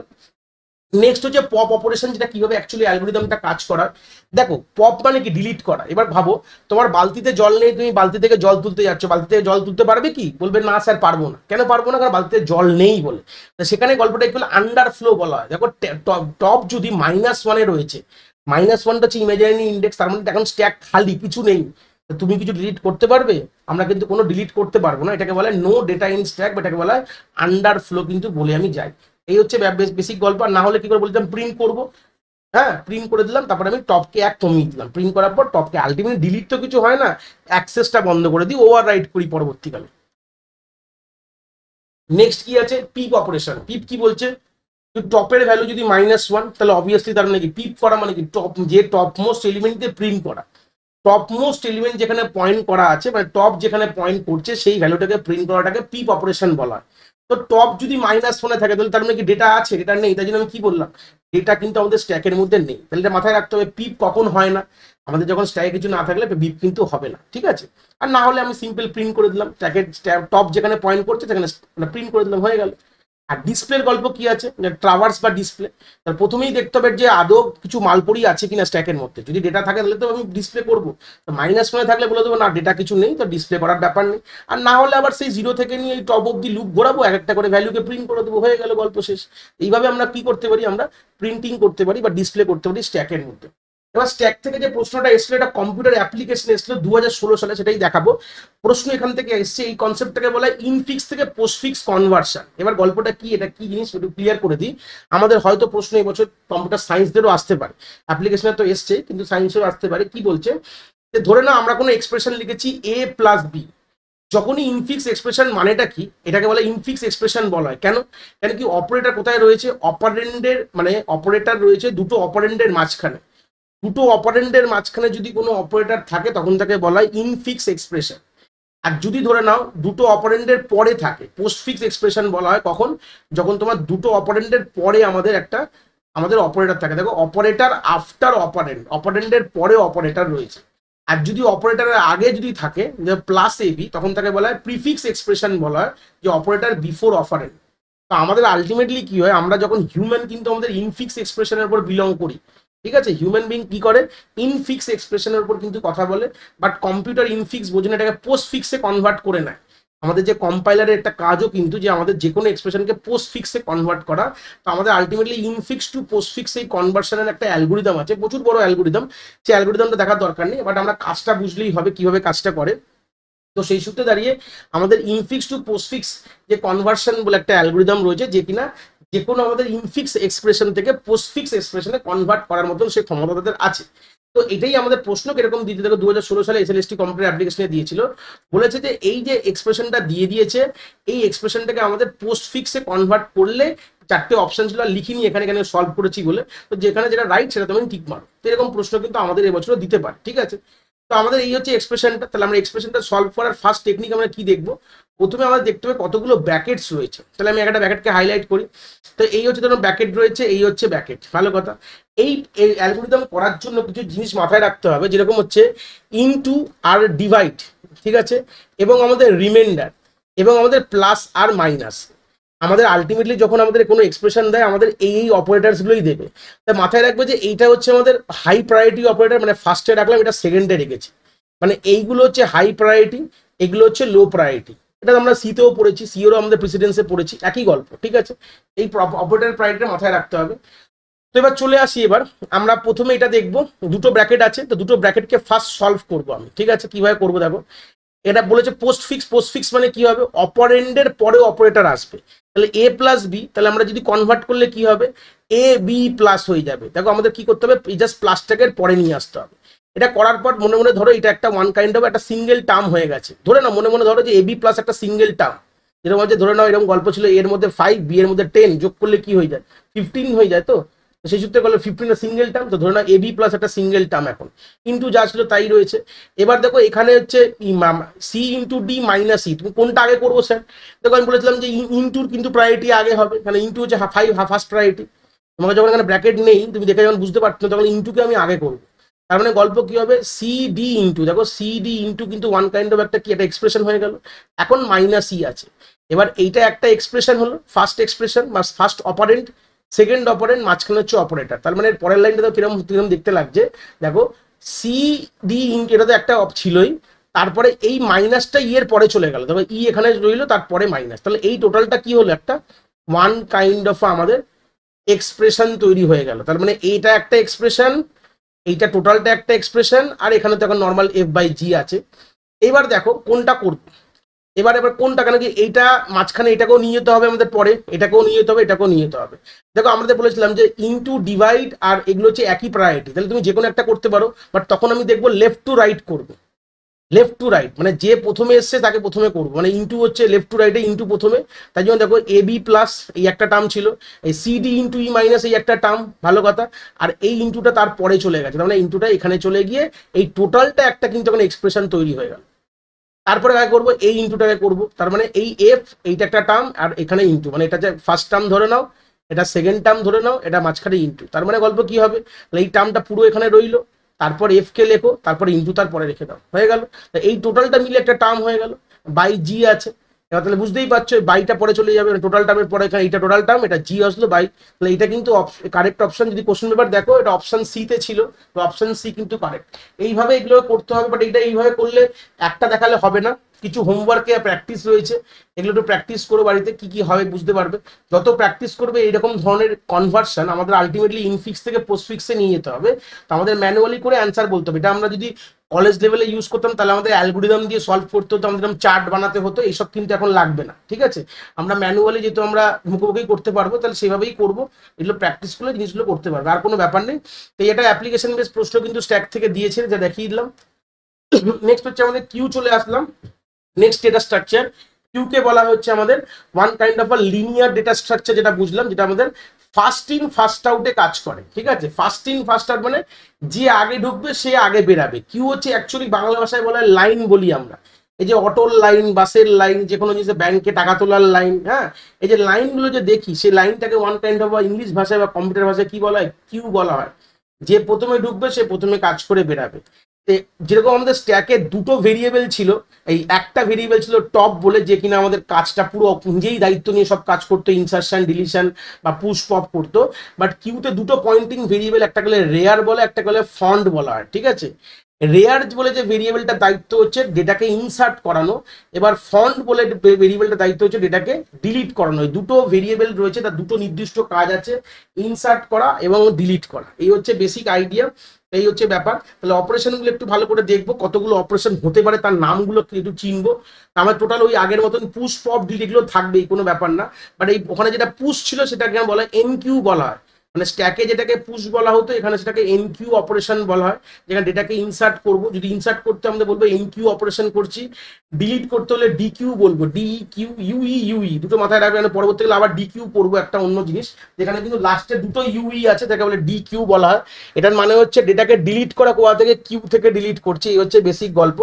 আর পিপ মানে তো বলেছিলাম উকি মারবো, এখানে কোন দিক দিয়ে উকি মারবো বড় কথা, ওখানে যেরকম একটাই ছিল বলে আমরা টপ মোস্ট এলিমেন্টকে করতাম, যে ফার্স্টে আছে তাকে তাকে প্রিন্ট করবো। দেখো বলেছে first element of the queue কি আছে তাকে ডিসপ্লে করা হবে, যে ফার্স্ট এলিমেন্ট যে প্রথমে দাঁড়িয়ে রয়েছে তাকে ডিসপ্লে করা হবে, এই হচ্ছে বেসিক আইডিয়া। আর ট্রাভার্স আর ডিসপ্লে রয়েছে, বুঝতেই পারছো এইভাবে কাজ হচ্ছে। ওটা তো আগেও ট্রাভার ডিসপ্লে ছিল। এবার আমরা এইটা দিয়ে আমরা বুঝবো পুরো একটা অপারেশন বুঝবো কি করে মোটামুটি আমাদের কাজ হয়। তো ইনিশিয়ালি কি হয়, ওই স্ট্যাকের মতনই ব্যাপার।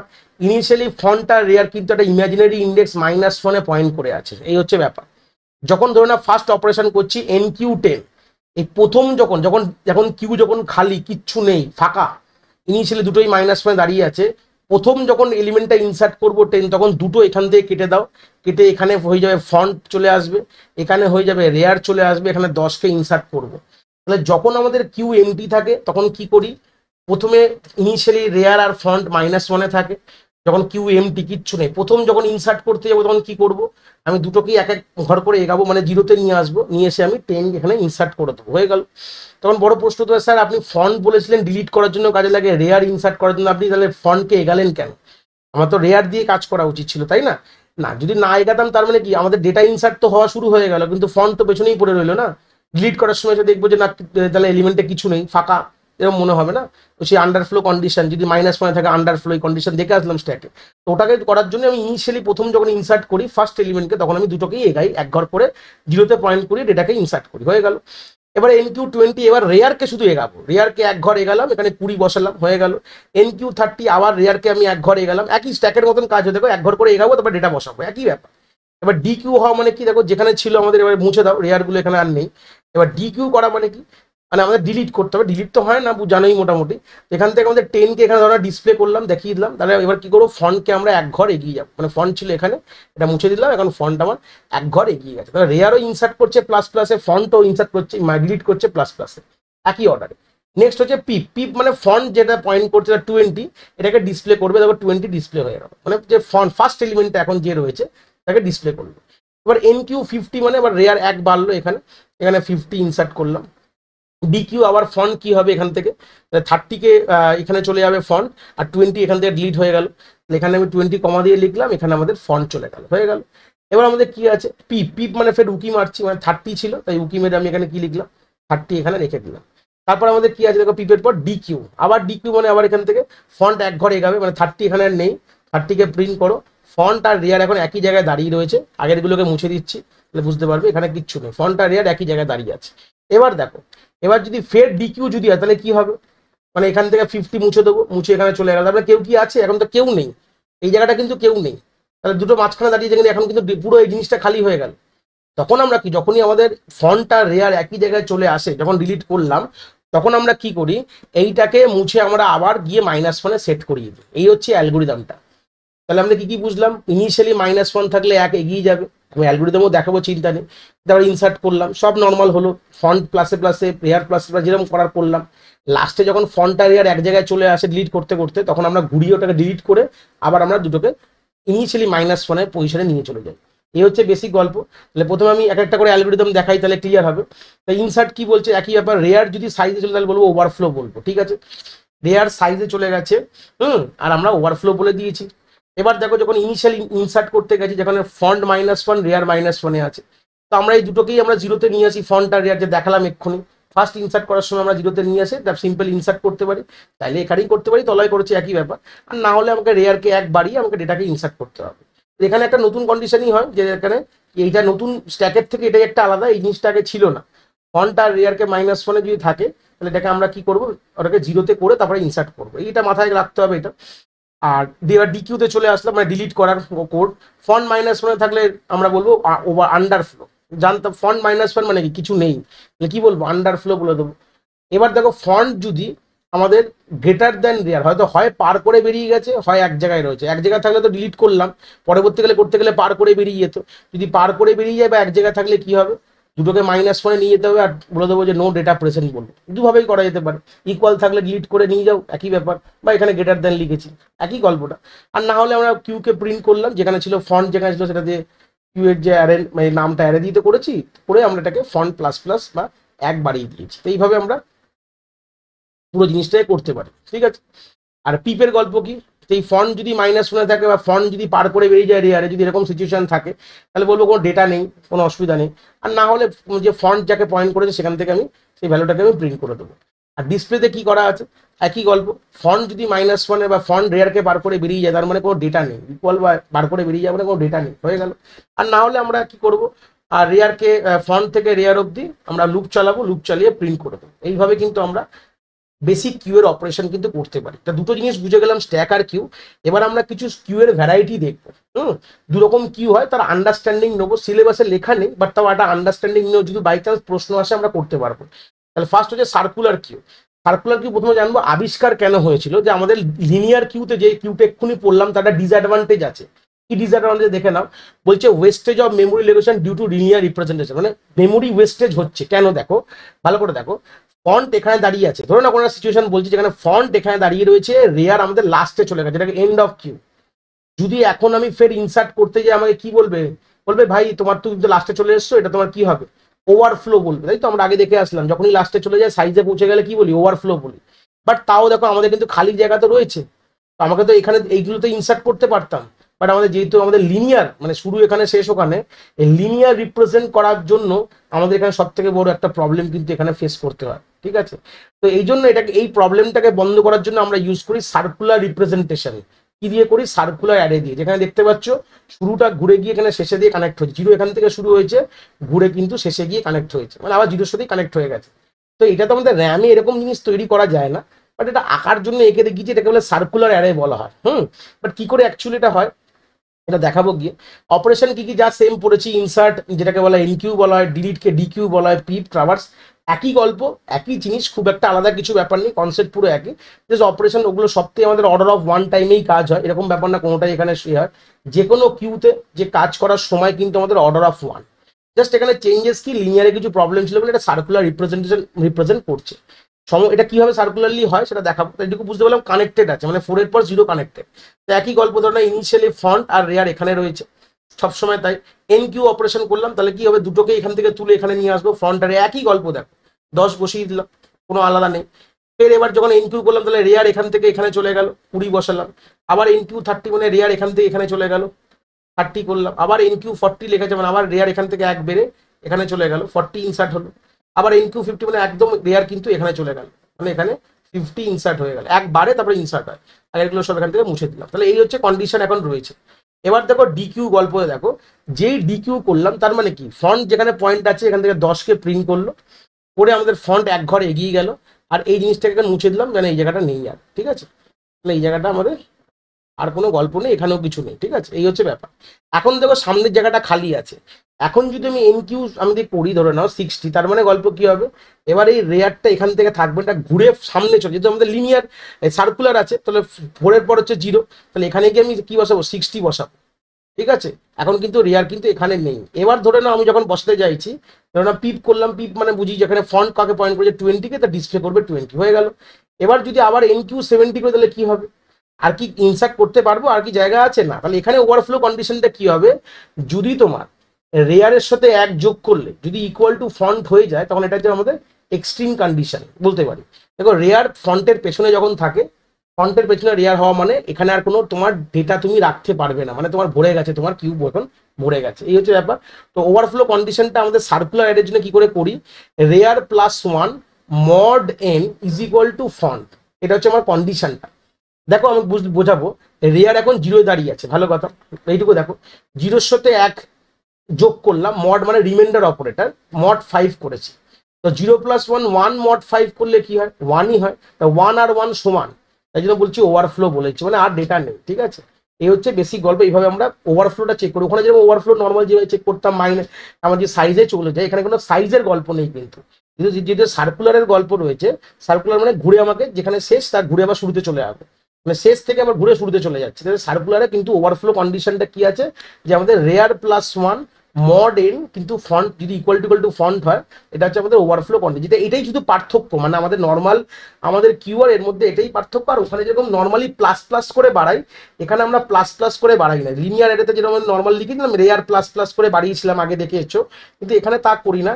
এখানে আমরা কিভাবে করি, যে রেয়ার +1 mod n করে, মানে আমাদের যে বাড়ানোর টেকনিকটা এইভাবে করি, যেখানে 0 1 2 3 কোনো অসুবিধা হয় না। যখনই আমরা n-1 চলে যাই, মানে 4 + 1, দেখো ধরে না সাইজ হচ্ছে আমাদের 4, যখন 1 2 3 4 অব্দি গেলাম ইন্ডেক্সে নর্মালি হয়ে যায়, তখন 4 + 1 হচ্ছে 5 mod 5 করলে কি হয়, দেখো ঘুরে আবার 0-তে চলে আসবে। তো এই ফর্মুলাতে ফেললে এটা কিন্তু সার্কুলারলি ঘুরতে থাকবে। আমাদের অ্যারে কখনো সার্কুলার হয় না, বাট কনসেপ্টটা আমরা সার্কুলারলি এভাবে ভাবতে পারি। যেরকম যেরকম রেয়ারকে বাড়াতে গেলে rare plus one mod N করি সার্কুলার রিপ্রেজেন্টেশনে, আর আমরা ফন্টকেও তাই করবো, font plus one mod N. যা অ্যালগোরিদম পড়েছি যেভাবে কাজ করতো সার্কুলার অ্যারে কিন্তু একই রকমভাবে কাজ করে। তো আইডিয়াটা দিয়ে দিলাম, আমাদের অ্যালগোরিদমে ঢুকতে হবে না, আইডিয়াটা নিয়ে নাও। এখানেও প্রত্যেকটি অপারেশন অর্ডার অফ ওয়ান টাইমে কিন্তু কাজ করা হয়। এই হচ্ছে basic idea.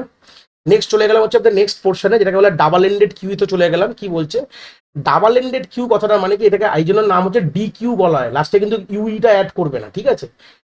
Double ended Q কথাটার মানে হচ্ছে যেখানে দুটো সাইড থেকে, মানে কথাটা এইভাবে ভাবো যে দুটো সাইড, ওখানে গল্পটা কি ছিল, একটা সাইড থেকে ডিলিট করতাম, একটা সাইড থেকে ইনসার্ট করতাম, মানে ধরো ফ্রন্ট থেকে ডিলিট হতো, রেয়ার থেকে ইনসার্ট, এটা পয়েন্টার ছিল। এখন ভাবো আমি দুটো সাইড থেকেই আমাকে ইনসার্ট ডিলিট করতে পারছি, মানে আমাকে যদি দুটো সাইডে সেই অ্যাক্সেস পাওয়ারটা দিয়ে দেওয়া হয়, মানে দুটো সাইড গুলো তো কোনো গল্প নেই, এখানে বলে পয়েন্টার গুলো, এই যে ফ্রন্ট আর রেয়ার যে পয়েন্টারটা দেখছি এখন, এই দুটো পয়েন্টার যদি তোমার দুটো পয়েন্টারের কাছে যদি এই পাওয়ারটা দিয়ে দেওয়া হয় যে তারা দুটো রেয়ার দিয়েও তুমি ইনসার্ট ডিলিট করতে পারবে, আর ফ্রন্ট দিয়েও তুমি ইনসার্ট আর ডিলিট করতে পারবে, এরকম যদি কোনো তোমার ভাবনা তোমাকে দিয়ে দেওয়া হয়, তখন সে কনসেপ্টটাকে বলা হয় ডি কিউ বলা। দেখো লেখা রয়েছে we can insert and delete from both the end of the queue, so that it is called double ended queue বলা হয়, যেখানে আমাদের ফন্ট আর রেয়ার এই যে দুটো পয়েন্টার রয়েছে, এরা এতটাই ক্যাপাবেল হয়ে গেছে যে ফন্ট দিয়েও তুমি কিন্তু ডিলিট করতে পারো এবং ইনসার্ট করতে পারো, রেয়ার দিয়েও তুমি ডিলিট এবং ইনসার্ট করতে পারো, এরকম গল্প তোমাকে দিয়ে দেওয়া রয়েছে। এরকম গল্পটাকে কি বলা হয়, ডাবল এন্ডেড কিউ বলা হয়।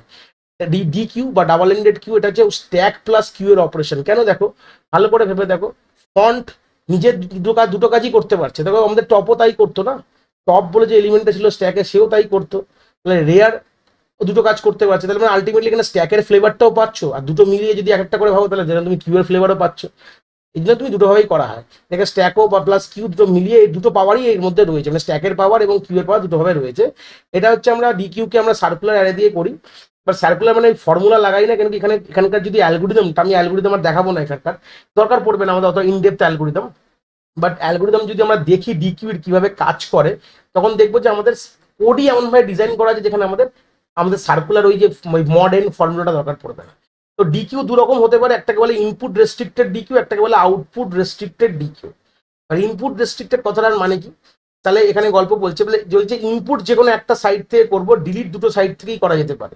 তার মানে এখান থেকে মনে মনে পয়েন্টারের কথা ভাবো, তার মানে যে কোনো একটি পয়েন্টারের কাছে তোমার পাওয়ার রয়েছে ইনসার্ট করার, হ্যাঁ, মানে একটা পয়েন্টার তোমার শুধু ডিলিট করতে পারছে, আর একটা পয়েন্টার দুটো ইনসার্ট ডিলিট দুটোই করতে পারছে, এরকম গল্প ভাবো। যে কোনো একটা পয়েন্টারের পাওয়ারটা তুমি এভাবে ভাবো, এই জন্য বলছি যে কোনো একটা সাইড থেকে মানে ইনসার্ট করতে পারছে, আর দুটো সাইড থেকে আমি ডিলিট করতে পারছি, এরকম যদি কোনো গল্প হয় তখন তাকে বলা ইনপুট রেস্ট্রিক্টেড, কিন্তু আমরা ডিকিউ বলতে পারি, যে দুটো সাইড থেকে ডিলিট করতে পারি। আর আউটপুট রেস্ট্রিক্টেড কি বলে, তাহলে বুঝতে পারছো ডিলিটটা যে কোনো একটা সাইড থেকে করবো, সেটা এই সাইডে হতে পারে বা এই সাইডে হতে পারে, এরকম কোনো বড় কথা না, বাট ইনসার্ট আমরা কিন্তু দুটো সাইড থেকেই করতে পারবো। এখানে যেরকম রয়েছে ইনসার্ট, এই এখানে দেখানো মানে এখান থেকেই যে করতে হবে তা নয়, চাইলে আমরা এখান থেকেও করতে পারতাম, বাট যে কোনো একটি সাইড থেকে আমি ইনসার্ট করবো, আর ডিলিট দুটো সাইড থেকেই করতে পারি। আর এখানে হচ্ছে গল্পটায় যে দুটো সাইড থেকে আমি মানে ইনসার্ট করতে পারবো বা ডিলিট যে কোনো একটা সাইড থেকে করতে পারবো, এটা বলে আউটপুট রেস্ট্রিক্টেড ডিকিউ বলা। তো ডিকিউর যে অপারেশনগুলো করতে পারি, দেখো আমরা যেহেতু বললাম দুটো পয়েন্টারের দুটোই পাওয়ার আছে, তাহলে ইনসার্শন করবো রেয়ার দিয়ে, ইনসার্শন করবো ফ্রন্ট দিয়ে, ডিলিট করব ফ্রন্ট থেকে এবং ডিলিট করব রেয়ার থেকে। দেখো দুটো যে পয়েন্টারের দুটো কাজ, দেখো insertion from front, delete from front, insertion from rare, delete from rare, দুটোই কিন্তু গল্প রয়েছে। তো সেই সূত্রে দাঁড়িয়ে আমরা মোটামুটি একটা আইডিয়া পেয়ে গেলাম, ইনসার্শন রেয়ার, ডিলিশন ফ্রন্ট, আর ডিসপ্লে তো রয়েছে, পাঁচটা অপারেশনের সবগুলোই কিন্তু আমাদের অর্ডার অফ এনে কিন্তু আমাদের কাজ করতে পারে। এই হচ্ছে বেসিক আইডিয়া। তো এবার আমরা মোটামুটি আমাদের কিউ গল্প শেষ হয়ে গেল, অ্যারে আমাদের স্ট্যাক কিউ পড়ে নিয়েছি, এবার আমরা লিঙ্ক লিস্টে চলে গেলাম। লিঙ্ক লিস্ট কি বলছে, আমাদের অ্যারের কিছু প্রবলেম ছিল, সেই প্রবলেমটার সমাধান করতে গিয়ে আমাদের কিন্তু লিঙ্ক লিস্টের আবিষ্কার হয়, ঠিক আছে। কি বলছে, ডিসঅ্যাডভান্টেজ অফ অ্যারে, ফার্স্ট কি ডিসঅ্যাডভান্টেজ, ফার্স্ট অফ অল এখানে মেমোরিটা কিন্তু কম্পাইল টাইমে অ্যালোকেশন হয়, মানে কম্পাইলার যখন কম্পাইল করে তখনই মেমোরি অ্যালোকেট হয়ে যায়। তাতে কি হয়, মেমোরির ওয়েস্টেজ অনেক বেশি লাগে বা মেমোরি আউট অফ বাউন্ড হতে পারে। মেমোরি ওয়েস্টেজ কথাটার মানে কি, ধরে নাও আমি একটা 100 সাইজের অ্যারেকে আমি তৈরি করলাম, বাট আমাদের ইউজার আমাকে 10টা বললো আমার লাগবে, তাহলে আমাদের 90টা লস হয়ে গেল। বা এবার যেহেতু লস হয়ে গেল, আমি এখানে যখন 10টা সাইজের অ্যারে করলাম, ইউজার বলছে আমার 15টা সাইজ লাগবে, তাহলে আমাদের আউট অফ বাউন্ড হয়ে যাবে। এছাড়াও সব থেকে একটা বড় প্রবলেম আছে, দেখাবো চোখে দেখে। দেখো যে কন্টিগুয়াস যে মেমোরি অ্যালোকেশনের কথাটা বলেছিলাম, যে একের পর এক খাচ্ছে, যে ছবিটা দেখিয়ে আইডিয়া করেছিলাম, এই কন্টিগুয়াস মেমোরি অ্যালোকেশনের জন্য একটা বড় সমস্যা হয়। দেখো ধরে নাও এটা হচ্ছে আমি র্যামের একটা ছবি এঁকেছি, দেখতে পাচ্ছ this a picture of RAM, ভালো কথা। এবার ধরে নাও কোনো একটা লোক এসে বলছে যে আমার এখানে 5টা সাইজের অ্যারে দরকার। দেখো ভালো করে দেখো, আমাদের এই যে কালারিং যে সেকশনগুলো রয়েছে, এগুলোকে অকুপাইড ধরে নাও, মানে অলরেডি কোনো ডেটা এখানে রাখা রয়েছে। খালি জায়গা দেখো এটা রয়েছে, এইটা এইটা এবং এইটা, 5টা জায়গা রয়েছে। বাট আমি তাও কিন্তু এটাকে অ্যালোকেশন করতে পারবো না। কেন? কেন কি 100তে 5টা নেই, আলাদা ছড়ি ছড়ি জায়গায় 5টা আছে। দেখো we have 5 space in RAM but still we cannot allocate. আমাদের এখানে জায়গা কিন্তু 5টা আছে, বাট দিতে পারলাম না 5টা। কেন? অ্যারে কিন্তু কন্টিগুয়াসলি কাজ করে। এটাও কিন্তু ওয়ান কাইন্ড অফ ডিসঅ্যাডভান্টেজ। এই জায়গায় কিন্তু লিঙ্ক লিস্ট অনেকটা কাজ ভালো করতে পারে। তো ডিসঅ্যাডভান্টেজ কিভাবে ওভারকাম করবো? By using link list, dynamic memory allocation যেটা রান টাইমে করতে পারি, নন কন্টিগুয়াস ইন নেচার, তাহলে জানি এটা ডাইনামিকলি মানে রান টাইমে অ্যালোকেট করতে পারে। ম্যালক, ক্যালক, রিয়ালক 3টে আমাদের গল্প আছে ডাইনামিক মেমোরি অ্যালোকেশন ফাংশন, তো আমরা ম্যালক ফ্যালক দিয়ে করতে পারি এটা। আর নন কন্টিগুয়াস মানে এরকম ব্যাপার না যে পারস্পরিক হবে, যে কোনো জায়গায় তুমি জায়গা পেলে সেটা অ্যালোকেশন করতে পারো। আর হেট্রোজিনিয়াস মানে এখানে তুমি মাল্টিপল টাইপ অফ ডেটা কিন্তু স্টোর করা যায়, এরকম না যে এখানে হচ্ছে স্ট্রিং হলে স্ট্রিং বা ক্যারেক্টার হলে ক্যারেক্টার, ইন্টিজার হলে ইন্টিজার, এরকম ব্যাপার নেই। মাল্টিপল টাইপ অফ ডেটা কিন্তু এখানে তুমি লিঙ্ক লিস্টে স্টোর করা যেতে পারে, ঠিক আছে। তো লিঙ্ক লিস্টও পরবর্তীকালে 3 প্রকারের হয়, একটা বলে singly link list, double link list, আর হচ্ছে সার্কুলার লিঙ্ক লিস্ট। কিরকম দেখতে হয় সেগুলো সব আইডিয়া দেবো। একটা logical view of a link list, মানে সব থেকে smallest element of a link লিস্টকে বলা হয় নোড বলা হয়। দেখো smallest unit of a link list, singly বলতে পারো, ডাবলি, যে কোনো জায়গায়। নোড ইজ সব থেকে বলা হয় স্মলেস্ট। এটা কি দিয়ে তৈরি করা? স্ট্রাকচার দিয়ে তৈরি করি।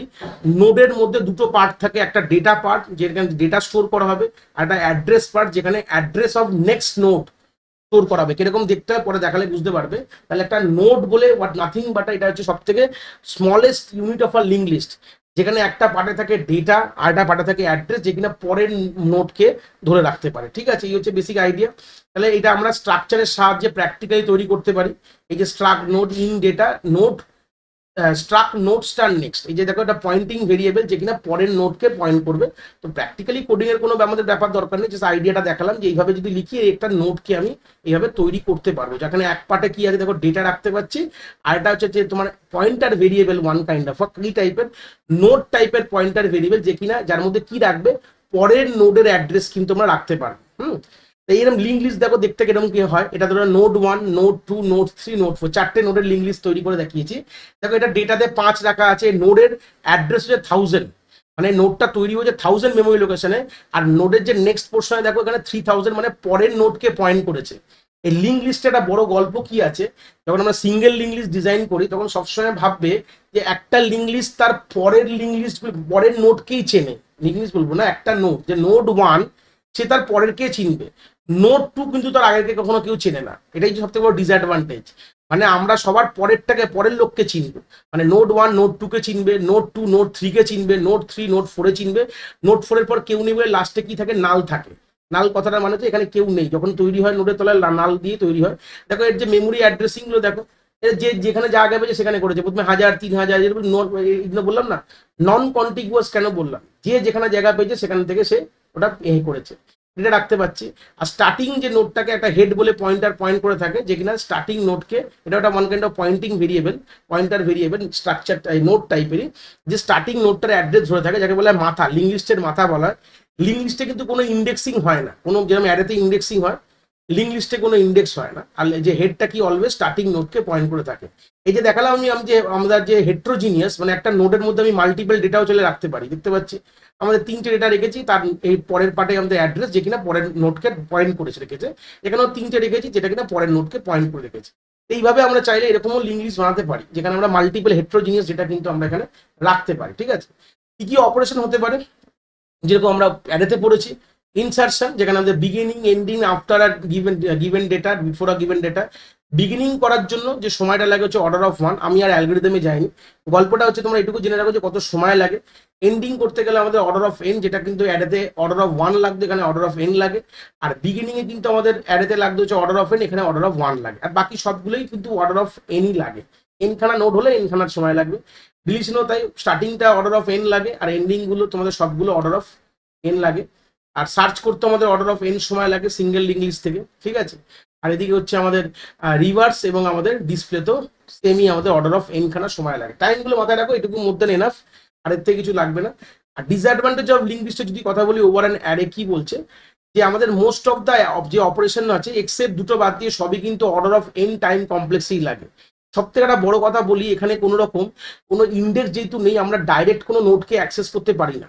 আমাদের সব থেকে বড় অ্যাডভান্টেজ এখানে অ্যারে কি হয়, আমরা যে কোনো নোটকে ডাইরেক্টলি, যে কোনো আমাদের ডেটাকে ডাইরেক্টলি ইন্ডেক্স জানলে অ্যাক্সেস করতে পারি, কিন্তু লিঙ্ক লিস্টে এই ব্যাপারটা নেই, জন্য অনেক ডিসঅ্যাডভান্টেজ লিঙ্ক লিস্টে আছে। হ্যাঁ, ম্যাক্সিমাম সবগুলো দুটো বাদ দিয়ে সবই এন কমপ্লেক্সিটি, আমরা ডাইরেক্টলি র্যান্ডাম অ্যাক্সেস করতে পারি, যেটা লিঙ্ক লিস্টে করতে পারি না, অ্যারেতে করতে পারি, যে কোনো আমাদের ইন্ডেক্সকে র্যান্ডামলি অ্যাক্সেস করতে পারি। তাই জন্য আমাদের লিঙ্ক লিস্টের ম্যাক্সিমাম জায়গায় কিন্তু আমাদের অ্যারের থেকে বেশি সময় কিন্তু লাগে। এই হচ্ছে বেসিক আইডিয়া। আর সিঙ্গেল লিঙ্ক লিস্টের কি ডিসঅ্যাডভান্টেজ আছে, যে ব্যাকওয়ার্ড যখন ট্রাভার্সিং করি, যদি পেছনে যদি ঘুরে আসতে হয়, তখন আমরা যেখানে ছিলাম, আমি আগের ছবিটায় নিয়ে গিয়ে দেখাচ্ছি, এই যে ছবিটা, এই যে নোট যে রয়েছে, আমাকে যদি ব্যাকওয়ার্ড ট্রাভার্সিং করতে, মানে আমাদের 4 থেকে আমাদের 3-এ যেতে পারবো কি? কেন এই নোটটা কখনোই তার আগের নোটকে চিনবে না। তাহলে আমাদের ব্যাকওয়ার্ড ট্রাভার্সিং করাটা কিন্তু খুবই দুঃখজনক ব্যাপার, মানে খুব ডিফিকাল্ট। করা যায়, অবভিয়াসলি যা অপারেশন করা যায়, তার জন্য অনেক কিছু ভেবে রাখতে হয়, অনেক লজিক লাগাতে হয়, তবে গিয়ে করি। অনেক পয়েন্টার ভেরিয়েবল দেখো লেখা আছে, overhead of using too many pointer variable, আরো অনেক পয়েন্টার ভেরিয়েবল ব্যবহার করে এটা করতে পারি। অনেকটা সময় কনজিউমিং ব্যাপার, অনেকটা ডিফিকাল্ট ব্যাপার হয়ে যায়। এটা ডিসঅ্যাডভান্টেজ। সেটাকে ওভারকাম করার জন্য কি শুরু হলো, তৈরি হলো আমাদের ডাবলি লিঙ্ক লিস্ট কিন্তু চলে আসলো। ডাবলি লিঙ্ক লিস্ট কিরকম দেখতে হয়, এরকম, যেখানে ডাবলি লিঙ্ক লিস্টের মধ্যে আমাদের একটা ডেটার তার দুটো পার্ট আছে। অ্যাড্রেস, মানে যে একটা অ্যাড্রেসে প্রিভিয়াস কেও চিনতে পারবে, একটা অ্যাড্রেসে নেক্সট কেও চিনতে, মানে একটা নোড তার আগের নোডকেও চিনবে, তার পরের নোডকেও চিনবে। যেরকম এক্সাম্পল দেখলে বুঝতে পারবে, এই যে যার ছবি, নোড 2 কে দেখো, এর নিজস্ব অ্যাড্রেস হচ্ছে 1000, এই পারে 2500, সেটা হচ্ছে পরের নোডের অ্যাড্রেস, আর এই পারে হচ্ছে 2000, সেটা আগের নোডের অ্যাড্রেস। তাহলে একটা নোড সে দুটোকেই চিনবে, আগের কে লোককেও চিনবে এবং পরের লোককেও চিনবে। এই জন্য এখান থেকে ডাবল লিঙ্ক লিস্ট শুরু হয়ে গেল, ডাবলি লিঙ্ক লিস্ট বলতে পারো, এবং সেটাই পরবর্তীকালে আমাদের ট্রি, গ্রাফ এগুলোতে ইমপ্লিমেন্ট করতে সাহায্য করে। এবার বড় প্রশ্ন, যে নোড 1 এর তো পরে যে নোড 2 আছে, নোড 1 এর আগে কে আছে? বড় প্রশ্ন, যে নোড 1 এর আগে যে হেড বলে যে পয়েন্টিং ভেরিয়েবল, তার অ্যাড্রেসটা এখানে আমরা স্টোর করি, এটা বড় কথা। আমরা ডাবলি লিঙ্ক লিস্টের স্টার্টিং নোডের যে প্রিভিয়াস পার্টে আমরা সবসময় হেডের অ্যাড্রেস স্টোর করে দিই। দেখো 5000 লেখা আছে, আর লাস্টে দেখো নোড 3, তো লাস্ট বুঝতে পারছো কারণ আমরা লাস্টে নাল রাখি। এই হচ্ছে আমাদের কোডটা, এইভাবে লিখে হয়তো করতো, দুটো আমাদের পয়েন্টার ভেরিয়েবল ইউজ করবো, একটা প্রিভ বলে, একটা নেক্সট বলে। প্রিভ মানে প্রিভিয়াস, নেক্সট বলে পরেরটা। আমাদের যা অপারেশন সময় লাগে, যেগুলো অপারেশন করা যায় বা টাইম যা লাগে আমাদের সিঙ্গেল লিঙ্ক লিস্টে, সেম কিন্তু আমাদের ডাবলি লিঙ্ক লিস্টে সময় লাগে। ইনসার্শন, যেটা ইনিশিয়ালি বিগিনিং করতে গেলে 1, ending A n, after are given ডেটাতে অর্ডার অফ n, এবং বিফোর আর গিভেন ডেটাতেও যদি ইনসার্ট করতো সেটার জন্য অর্ডার অফ n সময় লাগে। সেম ডিলিশনও একই, যা আমাদের সিঙ্গেল লিঙ্ক লিস্টে লাগতো সেম একই সময় লাগে হচ্ছে অপারেশনগুলো করতে। আলাদা নতুন কিছু ব্যাপার নেই এখানে।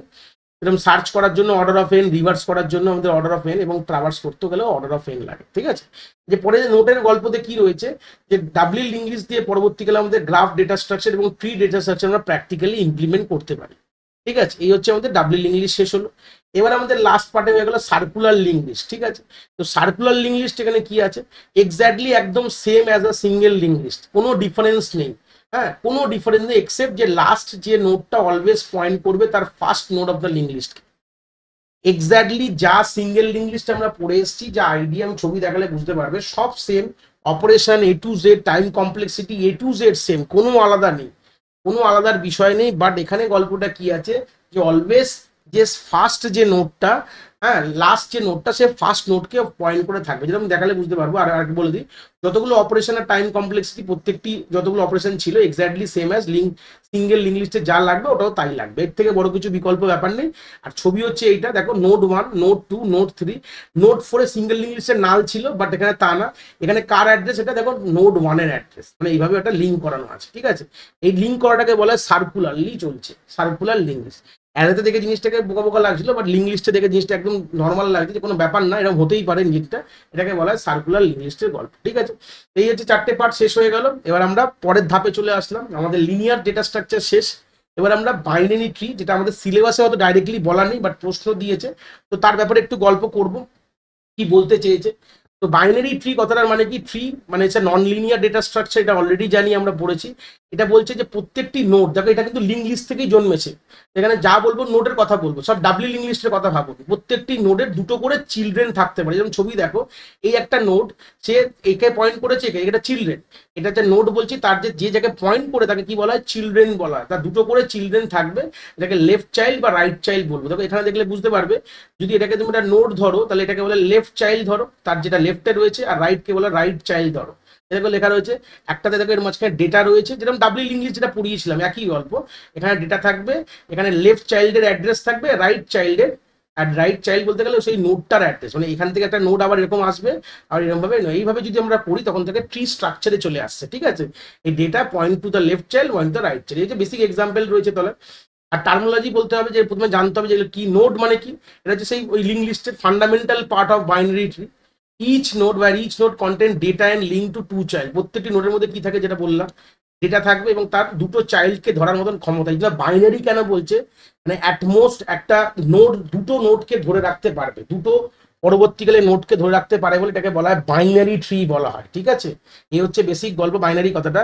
রুট কি হচ্ছে, টপ মোস্ট নোড। এই যে সবার উপরে যে দেখতে পাচ্ছি যে রুট নোড দেখো লেখা রয়েছে, এটা সবার টপ মোস্ট নোড বলা হয়, ঠিক আছে, এটা রুট নোড বলা হয়।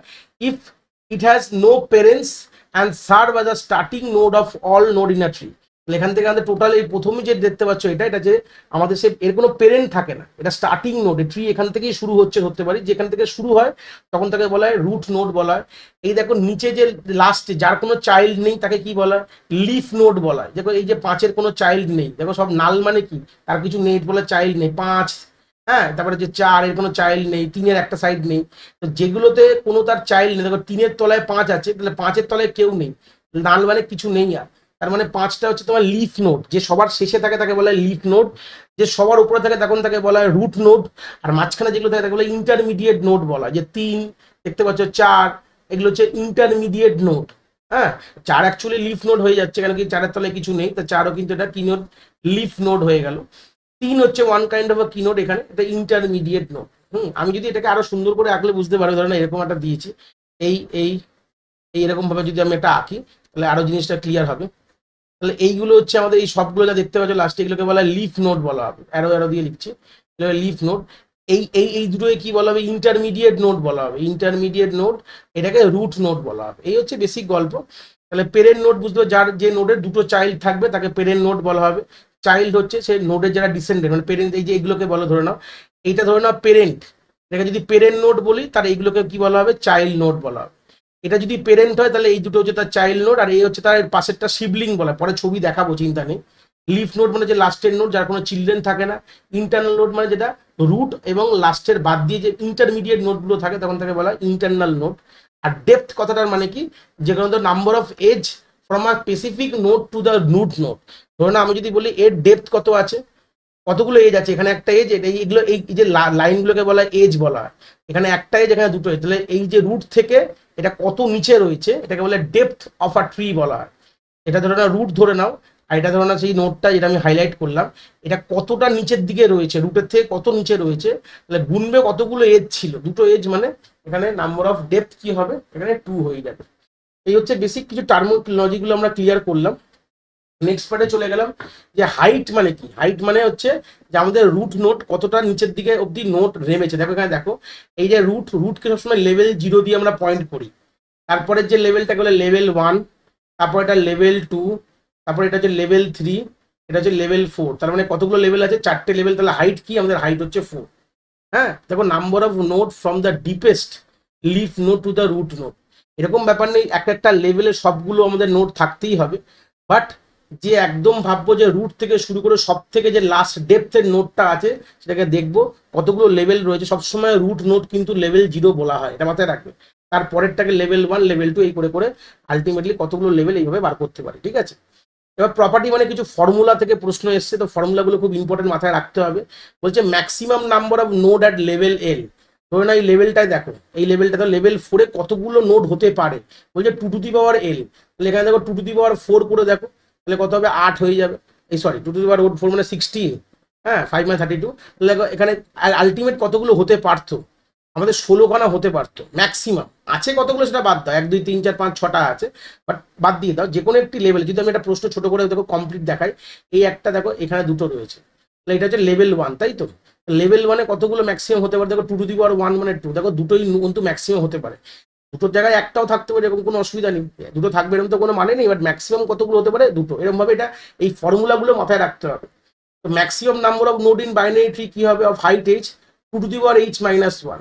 হ্যাঁ, কতগুলো ম্যাক্সিমাম নাম্বার একটা বাইনারি ট্রিতে, একটা ধরে নাও হাইটের বলে দাও, এখানে বলে দিয়েছে হাইট মানে এই যে দেখে 4, এখানে 4 রয়েছে, তাহলে এখানে যে লেভেল 4 মানে একটা হাইট 4 বাইনারি ট্রি এর কতগুলো ম্যাক্সিমাম নোড হতে পারে, তাহলে 2^4-1, তার মানে এখানে কি 16-1 হচ্ছে 15 খানা কিন্তু আমাদের নোড কিন্তু হতে পারে। ম্যাক্সিমাম নাম্বার অফ নোড কি করে হবে অফ আ বাইনারি ট্রি যদি ভাবি, তাহলে 2^-1 করে আমরা কিন্তু পেয়ে যাবো, মানে 15টা ম্যাক্সিমাম নোড কিন্তু হতে পারে যদি আমাদের হাইট 4 এর হয়। এই হচ্ছে বেসিক আইডিয়া।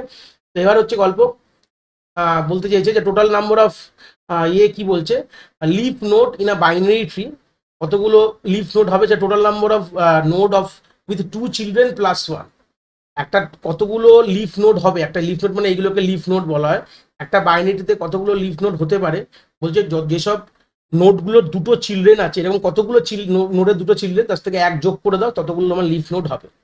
এবার বলছে যদি বাইনারি ট্রি এ যদি n খানা নোড হয়, তাহলে তার হাইট বা ম্যাক্সিমাম নাম্বার অফ লেভেল কতগুলো হতে পারে, বলছে log base to n+1। যদি বলে দেয় তোমাকে, যদি আমাদের 20 খানা এরকম মানে নোড আছে, মানে আমাদের যে নোড রয়েছে ট্রিতে, তাহলে আমাদের কি হবে, log base to n+1। এটা হচ্ছে ফর্মুলা, যেটা দিয়ে আমি হাইটটা বার করবো যে কতটা হাইট হয়। হ্যাঁ, কখনো এরকম বলে দিতে পারে যে এতটা যদি আমাদের এতগুলো যদি নোড হয় আমাদের বাইনারি ট্রিতে, তাহলে হাইটটা কি আছে, এইভাবে এই ফর্মুলায় ফেললে আমরা বেরিয়ে যাব। এবার গল্পটা বলছে একটা বাইনারি ট্রি যদি এল খানা লিভ হয়, লিভ মানে ওই যে লাস্ট লিভ নোড, এল খানা লিভ নোড হয় অ্যাটলিস্ট এতখানা তার লেভেল হবে। হ্যাঁ, এল log base to l+1, ঠিক আছে। আর এটা কিন্তু আমাদের সিলিং ভ্যালু, ফ্লোর ভ্যালু, এটা মাথায় রাখবে। +1 করে আমরা কি পাবো, যে এতগুলো অ্যাটলিস্ট কিন্তু আমাদের লিভ হবে, উইথ এল লিভের মধ্যে এতগুলো লেভেল হবে, মানে আমাদের যদি বলে দেয় যে এতগুলো লিভ নোড আছে, তাহলে সেটা কতগুলো লেভেল থাকতে পারে, তাহলে ফর্মুলা হবে log base to l+1। এগুলো ওয়ান কাইন্ড অফ মুখস্থ, আমি পরেও একটা পুরো কি শিট দিয়েছি, যেখানে মোটামুটি যতগুলো ফর্মুলা আন্ডারস্ট্যান্ডিং ওখান থেকে ক্লিয়ার হয়েছে। এবার কিছু টাইপ অফ বাইনারি ট্রি বলবো। ফুল বাইনারি ট্রি মানে হচ্ছে এর প্রত্যেকটা টাইপ আমি এক্সপ্লেন করেছি পরে, প্রত্যেকটি বলছে এভরি নোড হ্যাজ নয় 0, নয় 2 খানা চিলড্রেন থাকবে। ফুল বাইনারি ট্রি মানে কাকে বলে যদি বলি, যে আমাদের যে এভরি নোডে যে প্রত্যেকটা নোড দেখলাম, এই সার্কেলগুলোকে নোড বলা হয়। হ্যাঁ, বলছে এই যে নোডগুলোর হয় তোমার একটাও চিলড্রেন হবে না, নাহলে তোমার দুটো চিলড্রেন হবে, এই হচ্ছে বলা হয়, এটাকে ফুল বাইনারি ট্রি বলা হয়। পারফেক্ট মানে কি, বলছে অল ইন্টিরিয়ার নোডে দুটো করে চিলড্রেন হবে। হ্যাঁ, একদম মিনিমাম কথা। And all leaf are at same level, মানে প্রত্যেকটি ইন্টিরিয়ার যে নোটগুলো দুটো করে চিলড্রেন থাকতে হবে, এবং লিভ নোটগুলো কিন্তু একই লেভেলে থাকবে। পরে ছবি দেখালে ক্লিয়ার হয়ে যাবে, ঠিক আছে। তারপরে যে আমি একটা কাজ করছি, পরে গিয়ে এগুলো ছবি দেখে দিয়ে ক্লিয়ার করবো। এটা হচ্ছে কমপ্লিট বাইনারি ট্রিও হয় একটা, তারপরে ব্যালেন্সড বাইনারি ট্রি, আর এটা হচ্ছে তোমার ডিগ্রেডেড এবং স্কিউ ট্রি বলা হয়, ঠিক আছে, স্কিউ ট্রি বলে, এরকম একটা ধরনের ট্রি হয়। তো ব্যালেন্স বাইনারি ট্রিকে অনেক সময় এভিএল ট্রিও বলা হয়, এভিএল ট্রি, অ্যাডিলেশন ব্যালেন্স অ্যাস্কি ট্রি বলা হয়। তো এখানে গল্পটা মানে কি, এখানে বলেছে যে ব্যালেন্স অর্ডারে থাকবে। ব্যালেন্স কথাটার মানে হচ্ছে ধরো ট্রি রয়েছে, এটা তোমার লেফট সাব ট্রি, এটা তোমার রাইট সাব ট্রি, ধরে নাও, যে ছবি তো এখানে দেওয়া রয়েছে, দেখো এটাকে বলা হয় সাব ট্রি বলা হয়। এই যে সাব ট্রি ক্লিয়ার করে দেখাচ্ছি আমি, সাব ট্রিটা কি জিনিস, এই ধরে নাও, এই যে এটা রুট, এই ধরনের এটাকে একটা সাব ট্রি বলছে, এটাকে সাব ট্রি। এটাকে এগুলো হচ্ছে তোমার এই বিটা যদি পেরেন্ট হয়, এগুলো হচ্ছে সিবলিং, এই ডি আর ই কিন্তু তারা ভাই বোন বা সিবলিং এরকম বলি আমরা, তো এরকম গল্প সাব ট্রি। তো বলছে ধরুন একটা ট্রি রয়েছে, তার লেফট সাব ট্রি আর একটা রাইট সাব ট্রি। বলছে লেফট সাব ট্রির যে হাইট, হ্যাঁ, আর রাইট সাব ট্রির যে হাইট, এটা রাইট হচ্ছে হয় ইকুয়াল হবে, বা তোমার জাস্ট মোর দ্যান, মানে একের বেশি হবে না। হ্যাঁ, দেখো ডিফারেন্স ইন হাইট, এটা লেফট সাব ট্রির হাইট আর রাইট সাব ট্রির হাইট, তাই যদি মাইনাস করো, left height minus right height যদি করি, হয় এটা ইকুয়াল টু 1 হতে পারে, বা লেস দ্যান 1 হতে পারে। হ্যাঁ, বা কখনো এটা কিন্তু তোমার ইকুয়াল টু 1 হতে পারে, লেস দ্যান 1 হতে পারে, নট মোর দ্যান 1 হবে, 0 হতে পারে, মানে ইকুয়াল টু 0 বা 1 হবে। এটাকে বলা, এই হচ্ছে বেসিক আইডিয়াটা। আর কিছু অপারেশন করা যায়, কি কি করা যায়, ইনসারশন করা যায়, ডিলিশন করা যায়, ট্রাভার্সাল করা যায়, সার্চিং করা যায়, আর হাইট ক্যালকুলেশনও করা যায় যে কোনো ট্রিতে। এবং আমাদের ট্রাভার্সাল দু রকমের হয়, একটাকে বলে ডেপথ ফার্স্ট সার্চ, ডিএফএস বলা হয়, একটা ব্রেথ সার্চ বা ফার্স্ট সার্চ, বিএফএসও বলা হয়। আমরা ডিএফএস এর তিনটের আইডিয়া দেখবো পরে, যেটাকে বলে ইন অর্ডার, প্রি অর্ডার আর পোস্ট অর্ডার ট্রাভার্সেল। আর ব্রেথ ফার্স্ট সার্চ যেটা লেভেল অর্ডারে হয়, যেরকম গল্পটা আমি যদি বলি ডেপথ ফার্স্ট সার্চ কাজটা কিরকম করে। ধরে নাও এই হচ্ছে একটা ট্রি রয়েছে, বাইনারি ট্রি দেখালাম। ডেপথ ফার্স্ট সার্চ মানে আমি যদি বলি প্রথমে এই নোট থেকে তলায় নাম গেলাম, তারপর আবার উঠলাম, আবার এখানে গেলাম, আমি এটা অন্য কালার দিয়ে দেখাচ্ছি, উপর থেকে নিচে নামলাম এইভাবে, আবার উঠলাম, আবার গেলাম, আবার এখানে উঠলাম, আবার নিচে নামলাম, এইভাবে এই যে ডেপথ ওয়াইজ যদি করি তখন বলে ডেপথ ফার্স্ট সার্চ বলা। এখানে মনে রাখবে এটা প্রশ্ন এসেছিল 2016 সালে, এটা স্ট্যাক ব্যবহার করে। আর ব্রেথ ফার্স্ট সার্চ কিরকম হয়, যদি আমি একটা ট্রি এরকম আঁকি, এই আঁকলাম ট্রিটা, মানে এইভাবে ব্রেথ ওয়াইজ করবে, এটাকে আমাদের কিউ ইউজ করা হয়, এটা মাথায় রাখবে। জাস্ট এইটুকু জিনিস, এর থেকে বেশি বড় বড় পয়েন্ট আমাদের লাগবে না, এই যে বলেছি এই পয়েন্টগুলো মোর দ্যান এনাফ। আর রিপ্রেজেন্ট করতে গেলে আমাদের লিঙ্ক লিস্ট দিয়েও করতে পারি, অ্যারে দিয়েও করতে পারি, ঠিক আছে।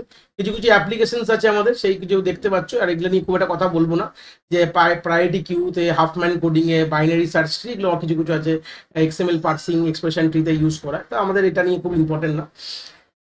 এবার হচ্ছে এই বাইনারি ট্রিকে পরবর্তীকালে আরেকটা এখান থেকে ট্রি আছে, তাকে বলে বাইনারি সার্চ ট্রি। বাইনারি ট্রিতে ডেটা ইনসার্শন এবং তার যে ব্যালেন্সিং গল্পটা খুব একটা ভালো ছিল না বলে পরবর্তীকালে বাইনারি সার্চ ট্রি একটা আবিষ্কার করা হয়, যেখানে আমাদের সর্টেড অর্ডারে ডেটা কিন্তু ইনসার্ট হয়, যেখানে সবসময় কি হয়, মানে লেফট সবসময় ছোট হয়, রুট বড় হয়, তারপরে তার থেকে বড় হচ্ছে রাইট, মানে লেফট রুট রাইট এই অর্ডারে কিন্তু গল্প চলে। মানে আমাদের ডেটা যখন ইনসার্ট করবো আমি ট্রিতে, বাই ডিফল্ট ইনসার্শনটা সর্টেড অর্ডারে হয়, হ্যাঁ। আর এখানে হচ্ছে each node has less than equal to 2 child, আর এখানে তোমার সবসময় স্ট্রাকচার কি হয়, লেফট রুট রাইট এভাবে চলে। যাই হোক, আমরা পরবর্তীকালে বাইনারি সার্চ ট্রি কিছু ইনসার্শন এবং আমরা ট্রাভার্সাল দেখবো, তাহলে ক্লিয়ার হবে। কিছু ফর্মুলা যেগুলো বললাম সেগুলো আমি এখানে লিস্ট ডাউন করে রেখেছি। দেখো আমাদের ম্যাক্সিমাম নোড অ্যাট লেভেল, যেটা ধরে নাও এল, ধরে নাও এল মানে কি, দেখো নিচে লেখা রয়েছে, এল মানে হচ্ছে লেভেল নাম্বার বলে দিয়েছে, 2^l-1 ফর্মুলা, 2^l-1 মাথায় আছে। আর হচ্ছে maximum node at in binary tree of height H এর বাইনারিটি কি হবে, 2^h-1, হ্যাঁ, এটা হচ্ছে তোমার ম্যাক্সিমাম নোড হতে পারে। আর ম্যাক্সিমাম নোড অফ কিউ মানে হাইট অফ স্কিউ ট্রি কি পরবর্তীতে দেখাবো, সেটা এইচ হবে। লগ বেস টু n+1 সবসময় হাইটের ফর্মুলা হয়। আর লিফ নোড ইন ফুল বাইনারিটিতে l = n+1/2, n কি তলায় লেখা রয়েছে দেখো এইভাবে, টোটাল নাম্বার অফ নোড। টোটালটা আমি এখানে একটা কিশিট দিয়ে দিয়েছি মোটামুটি মনে রাখার জন্য, ফর্মুলা বেস অনেক কিছু প্রশ্ন এসেছিল, তো সেই সূত্রে একটা আইডিয়া এখান থেকে পেয়ে যাবে। নেক্সট চলে গেলাম আমরা পারফেক্ট বাইনারি ট্রি, যেটা বলেছিলাম। পারফেক্ট বাইনারি ট্রি কি বলছে দেখো, প্রত্যেকটা যে নোড এর দুটো করে চিলড্রেন আছে, আর তাদের যে লিফ নোডগুলো একই লেভেলে রয়েছে, সেটাকে বলে পারফেক্ট বাইনারি ট্রি। ছবি দেখলে জিনিসটা ক্লিয়ার হবে। প্রত্যেকটা নোডের দুটো করে চিলড্রেন রয়েছে লিফ নোড বাদ দিয়ে, আর লিফ নোডগুলো কিন্তু একটাই লেভেলে রয়েছে, এরকম না যে এর একটা নিচে আছে, এরকম ব্যাপার নেই, সবাই কিন্তু একটা লেভেলেই রয়েছে, একে বলা হয় পারফেক্ট বাইনারি ট্রি। দেখো ডিগ্রি অফ নোড মানে কি, কতগুলো একটা নোড থেকে পরবর্তীকালে কতগুলো নোড বেরিয়েছে, হচ্ছে all internal node have a degree of 2, সবসময় সবগুলো ইন্টারনোডে ডিগ্রি অফ 2, এক্স্যাক্টলি 2 চিলড্রেন বলতে পারি। All leaf node have degree of 0, প্রত্যেকটা লিফ নোডে দেখো ডিগ্রি মানে এরপরে আর কোনো চিলড্রেন নেই, হ্যাঁ। আর ভেতরে দেখো সবগুলো দেখো দুটো করে চিলড্রেন রয়েছে বলে ডিগ্রি হলে 2 বলছে, ঠিক আছে। তাই এখানে নাম্বার অফ লিফ নোড যদি অফ হাইট h বলি 2^h, number of leaf node, the number of tree of height h, হ্যাঁ। For a tree of height h, sorry, মানে একটা ট্রি যদি হাইট h দেওয়া হয় তাহলে কতগুলো লিফ নোড হবে, 2^h। দেখো না এখানে দেখলে বুঝতে পারবে, এটা 0, লেভেল 0, লেভেল 1, লেভেল 2, এটা যে হাইট 2 এর ট্রি। তাহলে আমাদের ফর্মুলাটাকে ভেরিফাই করো, 2^h, 2^h মানে 2^2 মানে 4। দেখো আমাদের লিফ নোডে কতগুলো লিফ নোড হবে, 4টেই লিফ নোড আছে। এইভাবে তোমরা ব্যালেন্স মানে ভেরিফাই করতে পারো এই ফর্মুলা দিয়ে, এগুলোই দেয় অ্যাকচুয়ালি পরীক্ষায়। আর টোটাল নাম্বার অফ নোড কি করে বুঝবো, 2^h+1 - 1, total number of node of height h যদি বলি, কতগুলো এখানেই করে ফেলো, তাহলে আমাদের বুঝতে পারবো। এখানে প্রশ্নতে কি বলেছে, টোটাল নাম কতগুলো নোড হবে অফ হাইট h, যখন h এখানে বলে দেওয়া হচ্ছে 2, তাহলে আমাদের ফর্মুলা কি ছিল, 2^h+1, 2^h+ মানে 2 + 1, আর তারপরে হচ্ছে তোমার -1 করে দাও, তাহলে এখানে হচ্ছে 2^3 হয়ে গেল -1, তাহলে এখানে হচ্ছে তোমার 8 - 1 যে 7, 7খানা কি আছে দেখো, 3 আর 4, 7টাই রয়েছে। এইভাবে কিন্তু ভেরিফাই করতে পারো, কয়েকটা করে দেখালাম তাহলে বুঝতে পারবে। আর যদি n খানা নোট বলে দেয়, দেখো করে দাও 1 2 3, এখানে 7টা আছে, তাহলে আমাদের হাইট কি হবে, log base 2n+1, তারপর হচ্ছে -1 রয়েছে, ভালো কথা। তাহলে log base 2, ওখানে আমাদের n 7 ছিল, তাহলে এখানে 8 হয়ে গেল, 8 - 1, log base 2 8 মানে কি হয়, 3 3 - 1 2, 2 তো আছে দেখো উপরে, আমাদের হাইট কত আছে 2 আছে, এইভাবে আমরা ভেরিফাই করতে পারি। তাহলে ডেপথ আর হাইট, মোটামুটি ডেপথ যদি বলা হয়, অ্যাভারেজ ডেপথ যদি বলি লগ বেস টু এন হবে। অ্যাভারেজ ডেপথ মানে কত নিচেতে নামলাম, দেখো 1 2, যদি ডেপথ লেভেল 1 2 3, অ্যাভারেজ ডেপথ আমরা যখন কাউন্ট করি তখন আমরা এইভাবে মানে 3 ঘর নিচে নেমেছি ওপর থেকে, এইভাবে ডেপথটা বুঝতে পারি আমরা, ঠিক আছে। তো কি করে চেক করবো একটা ট্রি পারফেক্ট কিনা? যদি সবগুলো লিফ নোট সেম এতে থাকে, এক্স্যাক্টলি দুটো করে চিলড্রেন থাকে আর নন লিফ নোটগুলোতে, হ্যাঁ, আমরা যদি চেক করি অফ আইথ লেভেলে, সেটা আমরা 2 টু দি পাওয়ার i খানা নোট কিন্তু প্রত্যেকটি লেভেলে পাবো, তাহলেই আমরা বলবো। আর তাছাড়াও যদি এই প্যাটার্নগুলো কোনোটা ডিভিয়েট করে, বলবো এটা নট আ পারফেক্ট আমাদের বাইনারি ট্রি। তাহলে আলটিমেটলি পারফেক্ট বাইনারি ট্রি কথাটা মানে কি, যে প্রত্যেকটি নোড আমাদের দুটো করে চাইল্ড থাকবে, আর এক একটা নোডের আমাদের কিন্তু লিফ নোটগুলো সবাই কিন্তু একই লেভেলে থাকবে। যদি এর ব্যাপারে যদি কোনো প্রশ্ন আসে এবার করতে পারি। কমপ্লিট বাইনারি ট্রি কি বলছে, যেখানে আমাদের ট্রিটা কমপ্লিটলি ফিল থাকতে পারে except possible the last level. ধরো না, এই যে দেখতে পাচ্ছ এখানে এ রয়েছে, ভালো কথা, দেখো মোটামুটি ট্রিটা পুরো ফিল আছে, লাস্ট লেভেল রয়েছে, এখানে থেকে একটা নেই, এটাও কিন্তু কমপ্লিট বাইনারি ট্রি। কিন্তু একটা কথা মাথায় রাখতে হবে, লেফট সাইডটা ফিল থাকতে হবে। যদি এই ট্রিটাকে আমি এইভাবে আঁকতাম, ধরো না এইভাবে এঁকেছি, এখানে দুটো রয়েছে, কিন্তু এই যে সি যে নোটটা তার এখানে এই এফটা এখানে রয়েছে, এই জায়গাটার মিসিং রয়েছে, এই জায়গাটা কিছু নেই, এটা কিন্তু একটা কমপ্লিট বাইনারি ট্রি হবে না। আমাদের অ্যাটলিস্ট সবসময় লেফট ওয়ার্ড সাইডস থেকে ফিল থাকতে হবে, দেখো লেফটে ফিল থাকতে পারে, হ্যাঁ এখানে না থাকতে পারে কোনো অসুবিধা নেই, কিন্তু লেফট সাইড সবসময় আমাদের কিগুলো সব অ্যাজ লেফট অ্যাজ পসিবল থাকবে, আর মোটামুটি প্রায় আমাদের কমপ্লিট থাকবে। হ্যাঁ, এরকম যদি কোনো ঘটনা হয় তখন তোমাকে বলতে পারো এটা কমপ্লিট। এরকম যদি এটা আরেকটা এইভাবে আঁকি, ধরে নাও যেমন একটা ট্রি আমি আঁকছি, ধরো বিতে এখানে একটা যে সিতে, এটাও কিন্তু একটা কমপ্লিট বাইনারি ট্রি না, কেন আমাদের এই নোটটা মিসিং আছে। যদি এখানে না দিয়ে ধরে নাও এরকম দিতাম, জাস্ট এরকমই দিতাম, ধরে না এখানে লেফট সাইড, এটাও কিন্তু এটা কিন্তু একটা কমপ্লিট বাইনারি ট্রি না, কেন আমাদের এইটা ফিল নেই, এইটা ফিল রয়েছে। আমাদের ম্যাক্সিমামটা ফিল থাকবে, আর যেটা ফিল থাকবে না তার কিন্তু আমাদের লেফটে থাকবে। মানে এখানে যেরকম এটা নেই, এটা না রেখে আমি এখানে যেতে পারতাম না, এটাকে প্রথমে রাখতে হবে, তারপর আমি এপারে যেতে পারতাম। এই হচ্ছে বেসিক আইডিয়া। মানে অ্যাজ পার অ্যাজ লেফট গুলো ফিল থাকবে, রাইট ফিল না থাকলেও হলো।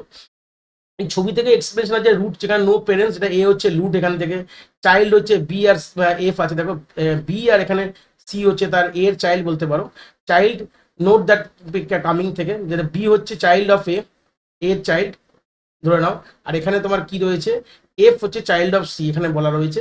আর সিবলিং মানে যেটা ভাই বোন বলতে পারো, যেখানে এখানে ভাই বোন, এখানে ডি আর ই এরা ভাই বোন, বি সি এরা ভাই বোন, এরকম ভাই বোন বলা যেতে পারে। আর ডিগ্রি রয়েছে, ইন্টারনাল লোড, এক্সটার্নাল লোড কোনগুলো বলা হয়। এক্সটার্নাল কথাটা মানে কি, যেটা লিফ নোটকে, যার কোনো চিলড্রেন নেই, লিফ নোটের আরেকটা নাম কি এক্সটার্নাল নোডও বলা হয়, যে টাইমগুলো বলছি। আর ইন্টারনাল নোট যখন দেখা যায় এবিসি, এই যে এবিসি এগুলো হচ্ছে ইন্টারনাল নোট, ঠিক আছে। এই হচ্ছে বেসিক গল্প। লেভেল তো বুঝে গেছো, হাইটও বুঝে গেছো, একই ব্যাপার রয়েছে। আর প্রপার্টি কি বলবো বললাম, এক্সেপ্ট দ্য লাস্ট লেভেল, লাস্টে লেফটে ওটা ফিল হবে না, বাদ বাকি সব কমপ্লিট থাকতে হবে। Number of node at depth 2 to the power D, যদি ডেপথ বলে দেয় তাহলে 2 টু দি পাওয়ার ডি হবে। আর আমাদের যদি হাইট বললে লগ বেস টু n+1 আমাদের বেস, এটা যে হাইটের ফর্মুলা। এই হচ্ছে বেসিক, একটা কমপ্লিট আর পারফেক্টের ডিফারেন্স দেওয়া রয়েছে, মোটামুটি এটা নিয়ে আর কথা বলে লাভ নেই। নেক্সট আমরা চলে গেলাম হচ্ছে আমাদের স্কিউ ট্রি। স্কিউ ট্রি মানে এক সাইডে বাড়ছে, ঠিক আছে। দেখো এটাকে লেফট স্কিউ ট্রি বলা, এটাকে রাইট, মানে একই দিকে কিন্তু বাড়ছে, ঠিক আছে। এই হচ্ছে ব্যাপার, এটা লেফট স্কিউ ট্রি বলা, যেখানে যেখানে হয় সবসময় তার লেফট চাইল্ডই রয়েছে, কোনো তার রাইট চাইল্ড নেই। হ্যাঁ, এই যে দেখো লেফট থেকেই সবসময় বাড়তে বাড়তে গেছে, আবার রাইট থেকে, এরকম এগুলোকে বলা হয় স্কিউ ট্রি বলা হয়, ঠিক আছে। আর ফুল বাইনারি ট্রি কাকে বলা হয়, দেখো ছবিটা দেখে না, it's a full binary tree. Full binary tree আমি প্রথমে বলেছিলাম, হয় তার নোট থাকবে তার 0, মানে 0, তার নাম্বার অফ চিলড্রেন থাকবে 0 বা 2, তাকে বলা হয় ফুল বাইনারি। এখানে দেখো যার আছে তার দুটো করে আছে, ছেলে মেয়ে আছে, আর নাহলে যার নেই তার একটাও নেই, তখন তাকে বলা হয় ফুল বাইনারি ট্রি কিন্তু বলা। এই হচ্ছে বেসিক আইডিয়া। তাহলে একটা এমটি ট্রিকেও আমরা ফুল বাইনারি ট্রি বলতে পারি, কারণ তার তো কোনো চাইল্ডই নেই, আর যদি না হলে তার ইন্টারনাল লোডকে দুটো থাকবে, তাকে বলতে পারি, ফুল বাইনারি ট্রি বলতে পারি, ঠিক আছে। তো সেই সূত্রে দাঁড়িয়ে এখানে কিছু ফর্মুলাস গুলো দেখে নিই, আর কিছু ডিসকাস করলাম না। ইন্টারনাল নোড কতগুলো হতে পারে, 2 ইন্টু i+1 যদি i বলে দেয়।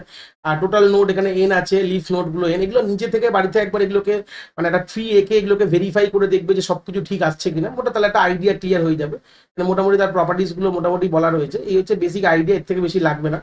আর এবার আমরা চলে যাবো পরের পার্টে, যেখানে আমরা কিভাবে একটা বাইনারি সার্চ ট্রিতে ডেটা ইনসার্ট করতে পারি, যেটা ওটা হচ্ছে মোটামুটি আমাদের এন্ডিং টপিক বলতে পারি, এরপরেই মোটামুটি আর কোনো ব্যাপার থাকবে না।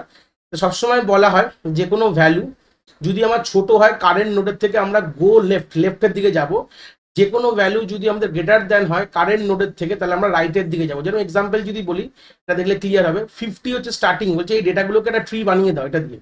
তাহলে কি করে বানাবো দেখো, 50 স্টার্টিং, 50কে আমি রুট নোড বানাবো।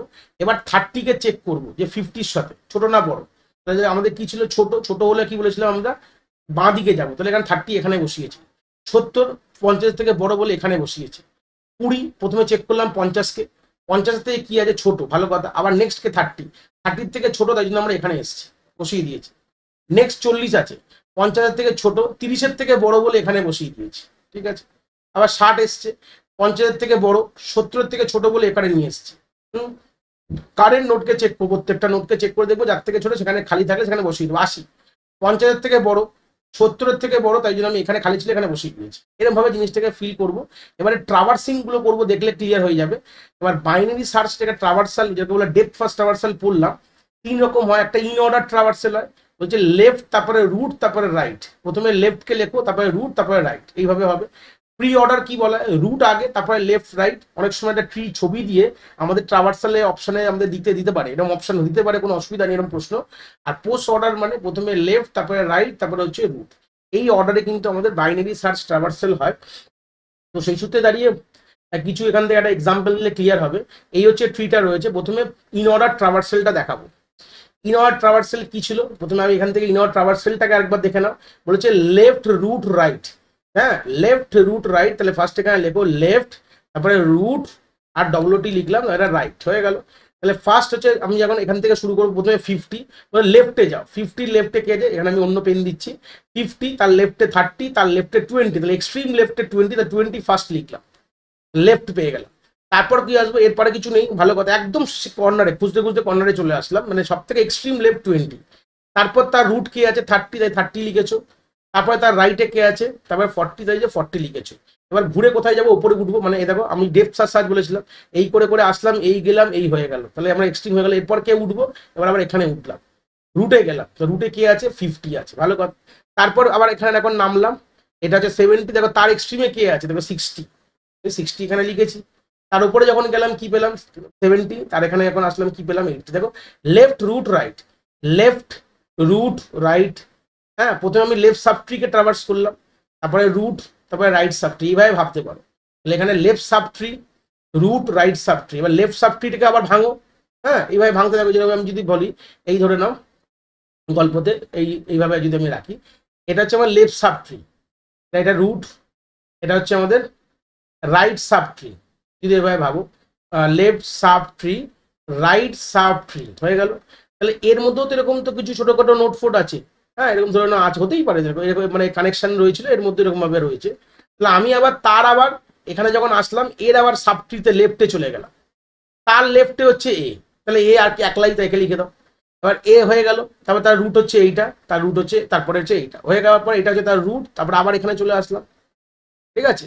আবার তার এখান থেকে লেফট কে আছে এ, তারপরে রুট, তারপরে রাইট। এইভাবে জিনিসটাকে আমাদের করতে চলছি, তাই এইভাবে হয়ে যাবে। এইভাবে আমাদের অর্ডারিং একটা দেখলাম, যেটা লেফট রুট রাইট। এবার হচ্ছে প্রি অর্ডার। প্রি অর্ডার কি বলে, একবার তার ফর্মুলাটা এখান থেকে দেখে নিচ্ছি। প্রি অর্ডার বলছে যে রুট লেফট রাইট, রুট আগে চলে আসবে। প্রিতে রুট মানে রুটকে হিসাবে সবকিছু হয়েছে। তাহলে ইন অর্ডারে রুট মাঝখানে হয়, প্রি অর্ডার মানে হচ্ছে রুট প্রথমে, তারপরে হচ্ছে লেফট, তারপরে হচ্ছে রাইট। তাহলে রুট প্রথমে দেখো 50, তাহলে আলটিমেটলি ফার্স্ট কে আউটপুট হবে 50 পেয়ে গেছি। তারপরে লেফট রাইট, লেফট মানে লেফট সাবট্রিতে আসলাম, ভালো কথা। এর রুট কে আছে 30, তাই 30 লিখে দিয়েছি। এবার তার আবার তারপর লেফটে তার সাবট্রিতে আসলাম, সাবট্রিতে একলাই কিছু নেই, তাই জন্য এখানে রেখে দিয়েছি। এবার রাইট দেখো এখানে কি আছে, এরপর রুট পেয়ে গেছি, লেফট পেয়ে গেছে, এবার রাইটে এখানে আসলাম, এই সাবট্রিতে কেউ আছে, একলাই আছে, তাই জন্য এখানে 40 লিখে দিয়েছি। রুট হয়ে গেল, লেফট হয়ে গেল, এবার আমরা কোথায়, রাইট সাবট্রিতে এসছি। রাইট সাবট্রি রুটকে প্রথমে 70, তাই 70কে লিখলাম। এবার 70 লেফট সাবট্রিতে একটাই আছে, তাই 60 লিখে দিয়েছি। আর 70 রাইট সাবট্রিতেও একটা আছে, তাই এখানে যদি আরো থাকতো আবার সেইভাবে করতাম, এভাবে 80 লিখে দিয়েছি। এইভাবে গল্প হয়ে গেল। এবার মোটামুটি আইডিয়া ক্লিয়ার। এবার লাস্ট হচ্ছে পোস্ট অর্ডার। পোস্ট অর্ডার কিভাবে হয়, এবার হচ্ছে লেফট রাইট, তারপর হচ্ছে রুট, রুট পরে চলে গেল, পোস্ট মানে পরে চলে আসি। এবার হচ্ছে প্রথমে তো এইটা, তার লেফট সাবট্রি হচ্ছে এইটা, ভালো কথা। এর লেফট সাবট্রি মানে এর এখানে যে রুট হচ্ছে এইটা, এর লেফট সাবট্রি হচ্ছে এইটা। সাবট্রিতে ভাবো এর কেউ নেই, তাহলে 20 সবার, লেফট রাইট রুট, তা 20 এখানে চলে আসলে 20কে ফার্স্ট লিখেছে। ঠিক আছে, আর তো কেউ নেই। এবার এবার আমি এই যে এটা রুট ছিল আশা করি, এর লেফট সাব ট্রি একলাই ছিল, হয়ে গেছে। এবার এর রাইটে যাব, রাইট সাব ট্রিতে এ রয়েছে, তাহলে এ একলাই, তো এখানে 40 লিখে দিয়েছি। এবার তারপর আমি রুটকে 30 কে লিখেছি, তাহলে এইভাবে যাবে। এবার দেখো লেফট যখন ক্লিয়ার হয়ে গেল সাব ট্রি, এবার আমরা রাইট সাব ট্রিতে চলে গেলাম। রাইট সাব ট্রি রুট এটা, তার লেফট সাব ট্রি হচ্ছে এটা, একলাই আছে বলে 60 লিখে দিয়েছি। এবার লেফট চলে গেলে এবার রাইটে দেখলাম এটা হচ্ছে এখানে রয়েছে, এটাও এর একলা আছে বলে এটা 80 লিখে দিয়েছি। এবার রুটকে লিখলাম 70, তারপর ফাইনাল যে রুটটা যেটা হচ্ছে 50 সেটা লিখে দিলাম। এইভাবে কিন্তু আমাদের আমরা আরামসে কিন্তু আমরা ট্রাভার্সাল গুলো দিতে পারি। প্রশ্ন এখান থেকে আসতে পারে, যেমন ধরে নাও কোনো একটা ট্রি এর ছবি দিল, ছবি দিয়ে প্রশ্ন 2016 সালে অ্যাপ্লিকেশনে অনেক দিয়েছিল।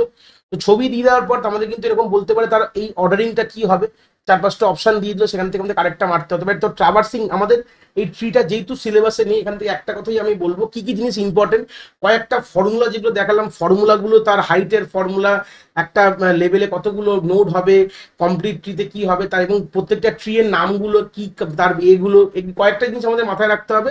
আর ট্রাভার্সাল থেকে প্রশ্ন এই বছর এক্সপেক্ট করা যায়, আর ফর্মুলা থেকে তো প্রশ্ন দিয়েছে, তো এইগুলো মোটামুটি যদি একটু আইডিয়া রাখা, এটা কিন্তু মোর দ্যান এনাফ। তো এই ছিল আমাদের পুরো এন্টায়ার এসএলএসটি ডেটা স্ট্রাকচার যে কনসেপ্টটা কিন্তু এখানে শেষ হলো।